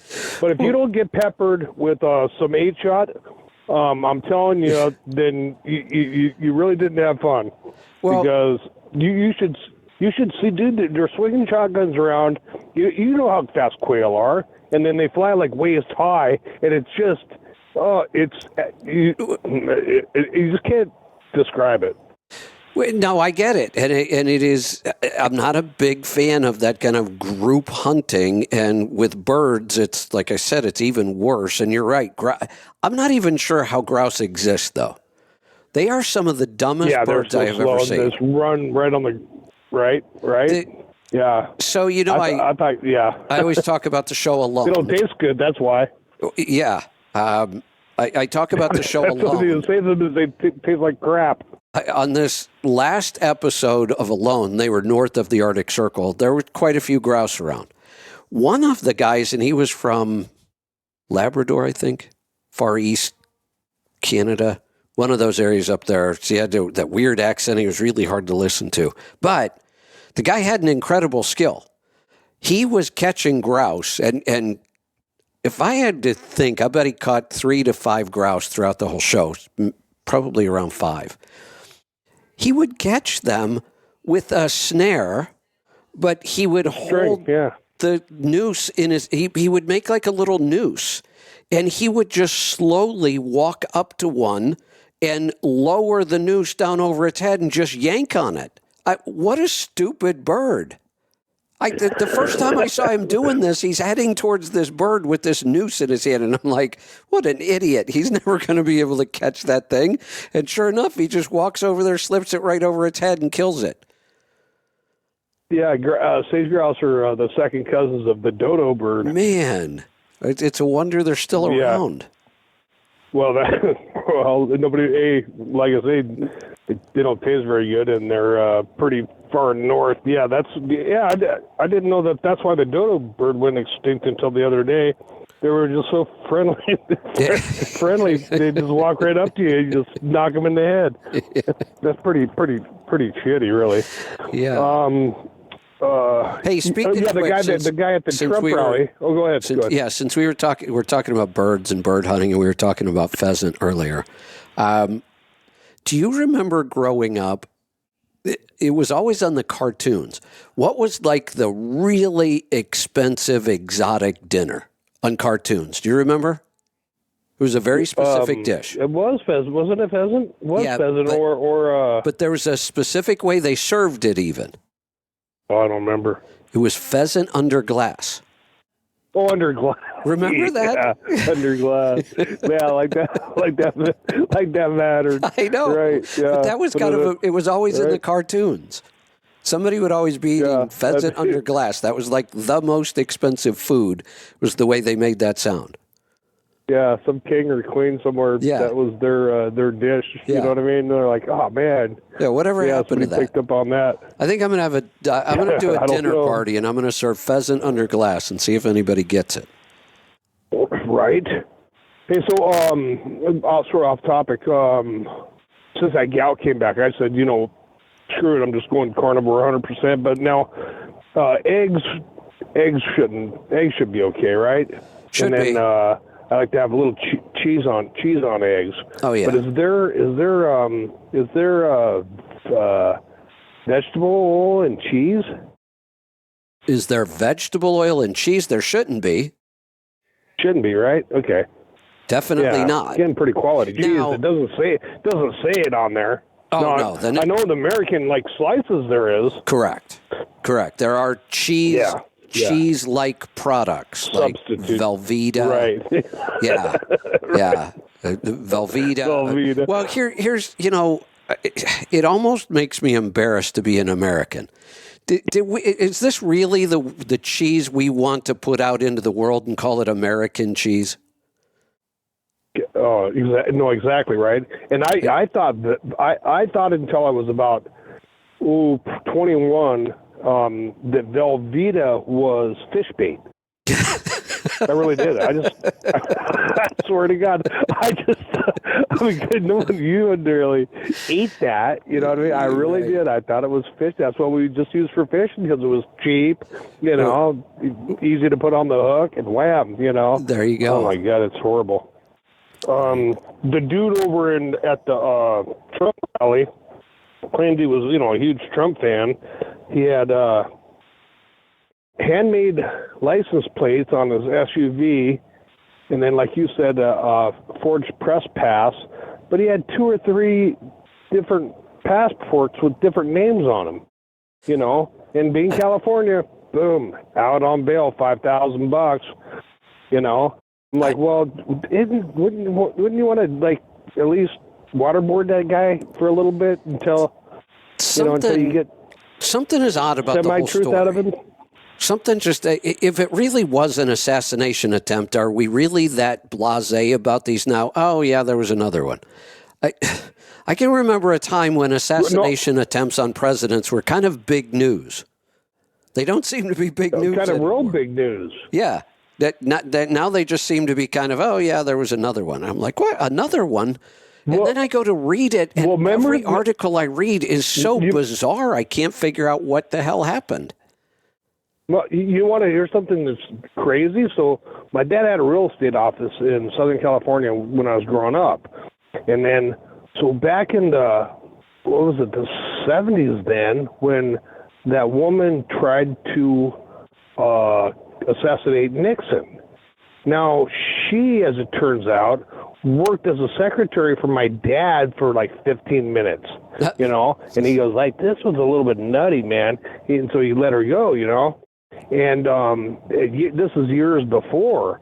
And so years later, so he's got the FBI at his place because he was a broker and he owned the place. And they had their thumb up his ass for a long time just for having her worked there years before. You know what I mean? Yeah. Isn't that crazy? Yeah, it is. Yeah, unbelievable. I forget her name. Yeah. Yeah. But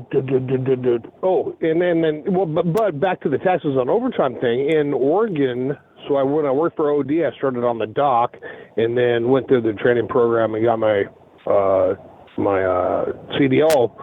I don't know, it was about 14 years ago, something like that. But when we were on the dock, because they hauled just the right amount, I don't even know what the amount had to be, but we didn't hardly haul much of it, of agricultural products. Being on the dock, they got away with paying us. They didn't have to pay us overtime in Oregon until after 60 hours a week or 12 hours a day. So just to throw another hitch in it, then it'd have to go by states. I always thought that was probably pretty illegal for Old Dominion, a big company like that, to pull that card. I always wanted to go back and say, hey, you know what? I think we'll take you to court on that one, because that, you know what I mean? And it was mostly totes that would go out to the marijuana growers when that first became a law there that you can grow your own marijuana. Yeah. So so they called that agricultural too. I'm like, wait a minute, there's a couple different, this isn't adding up. Just the way he's doing this, he just randomly seems to, and it's the way he talks. I get it, and I've talked about it before, but he just randomly throws out these ideas, and to me, this time it is just pandering. I mean, you can't just say we're not going to tax overtime. It's way more complicated than that, and it's a stupid idea. Well, but like you say, if that comes, if that's the precursor for the flat or fair tax, and I don't care which one it is. Oh, because, I care a lot. Here's why. Yeah. I am still very skeptical that we would ever get a major tax law change like that, period. But if we happen to get one, we're only going to get one in my lifetime. If they pass the flat tax, it will be there for a long, long time. So if we're going to do this, let's do it right. And the fair tax has so many advantages over the flat tax. Yeah, which I didn't even go into studying them because I know it's never going to happen. Yeah. Because our government is living basically the cash that comes in every day or every week from payroll taxes. Yep. Payroll taxes. That's what they're living off of. So it's I just don't see it. It would be many years and a lot of sewage flushes. So the first reason I called, because you talked to the guys over at Garmin. Now I'm in Connecticut, and I'm hauling hazardous materials over to Pontiac, Michigan. Actually, it's probably something to do with paint because it's for an automotive place over in Pontiac. And I'm in North Haven, Connecticut, so I put my Garmin on there that I want to go to Pontiac with hazmat. And so it sends, so the only option that I have that it gives me is to go through Connecticut. Go through Canada. I'm like, well, so I went on my little, avoid ferries, avoid, tolls. It's got a little list of stuff, but it doesn't have like avoid Canada on there. I haven't been allowed in Canada since like the 80s. You know what I mean? They pretty much, so they pretty much kicked me out of there. So I'm like, shit. Okay, so can't go to Canada. So that's not good. And I do get down to Mexico, where every once in a while it'll give me an option of going through Mexico too. But so shouldn't they just like have a simple button like avoid Canada and avoid Mexico on there? So next time you talk to those guys, and this is a diesel, the Garmin diesel, the one I complain about all the time, just like just coming here to Connecticut, so I followed my Google map, and at the very end, I could have went 50 miles following Garmin. And then I followed Google, and then it rerouted me once I went past that one turn that Garmin wanted me to make, and then it reconfigured, and it said, okay, and sent me the same way that Google was sending me. So I don't know why the darn thing always wants to send me the long way, but I don't remember where those stupid tunnels are in Pennsylvania. Is it Pennsylvania or Ohio, the ones you can't take hazmat to? I don't get on I hate the East Coast. I feel like a duck out of water. I can't think of any tunnels in Ohio, but there's tons of tunnels in Pennsylvania. The ones in the mountains. Oh, yeah. Okay, so the mountains of Pennsylvania. Oh, wait. Yeah. Is that on I-80 or 70? Well, I could name all kinds of tunnels around Pittsburgh. There's some right around Pittsburgh itself. I think that's 376, or there's a weird one over there that has a bunch of 13.6 tunnels. I know because I had an overheight trailer once and I had to go around them. Then on 80, there's tunnels. I think there is. Yeah, now, I don't remember if those are the hazmat tunnels or not. No, and you're not thinking of the tunnels in Ohio on 77 going into, is that Virginia, from West Virginia? There's a tunnel there on 77. No. It was either 70 or 80. It was either 70 or 80 if you wanted to take it all the way. 76. And learn that the hard way. You don't. That's quite the. Once you get up there, it's quite the detour to get around that.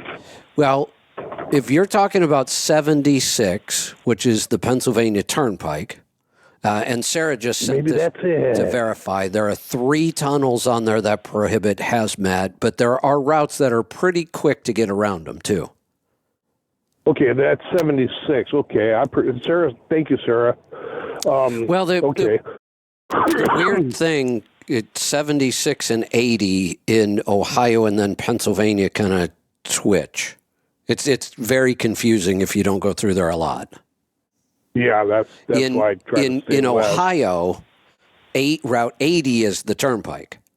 But then and 76 is just an interstate. But then when you get into Pennsylvania, 76 becomes the turnpike and 80 becomes an interstate. Yeah, it's turnpike confusing. meaning toll road. Turnpike meaning toll road, correct. Yeah, right. Okay, yeah, they can pay the toll. I've got the free pass. I'm not worried about that. I just want to get there as fast as I can. But oh my gosh. Thank you for that, and then thank you, Sarah. I'm gonna try to run out 80 and see what they say. I broke my Relion blood glucose monitor out the other day when I went on carnivore. So I call it carnivore. It's carnivore with eggs, so it's eggivore. Yeah. Now, carnivore includes eggs. Carnivore includes all animal products. So dairy, because it comes from an animal, is considered carnivore. Eggs are considered carnivore. Cheese, good. Okay. Yeah. Okay, so carnivores. I'm like on day 5 now, and so I did my blood glucose in the morning about 5 days ago, and then I hit in the morning 148, and thought, yep, sure enough, pre-diabetic for sure, and then hit it this morning, my first 100. First thing when I got up, and then I don't know if you've ever if you use one of those Relions, but have you ever hit error 4 where it says not enough blood on the strip? But my strips are probably 2 years old. I wonder if the strips are bad or the strips should have an expiration date on them. They should or shouldn't? Should. Oh, okay. It's probably the strips. Probably need to get new strips then. Yeah, strips do expire, and they should have an expiration date on the strip itself. Oh, on strips. Okay, on the strip itself. Okay. I put my glasses on. Can't hardly read any of this stuff nowadays. Yeah. Yeah. Okay. Now, when I say the strip itself, it's usually on the individual packets that the strip's in. Oh, okay. Okay. I'll look on the little bottle it comes in. Yeah, those things are, and then I was going to get more anyway, and I look online, and then, so I had my uric acid tester. Yeah. And it's the one that you told me to get whichever one that was. Which one was that you told me to get? So I went to buy more strips for that thing, and they don't make them anymore. They don't make the darn things anymore. Really? For the e-burst or whatever it is. Huh. Yeah. Have you run into that? No, because I haven't tried to use mine in a long time, and I probably have strips left somewhere. Yeah, then that's just like sort of like a con. Or maybe you have to get a prescription nowadays. Now they have the little strips where you can dip them in urine. I saw, but I didn't see any strips to run through any type of meter now. Yeah. At all. So I wonder if it's a prescription thing. I wouldn't think so. But I'll go check. Yeah, that's odd. Anyway, so that's what I ran up against. All right. Okay, I think that's all I got, brother. Thank you. All right. Thanks for the call. We're going to wrap it up for today. We will see you back here tomorrow for the Power Hour. Let me see. Do I have any announcements today? Doesn't look like it. So we will see you back here tomorrow. Be safe, be profitable, be fit and healthy. Always do the hard work and master the journey.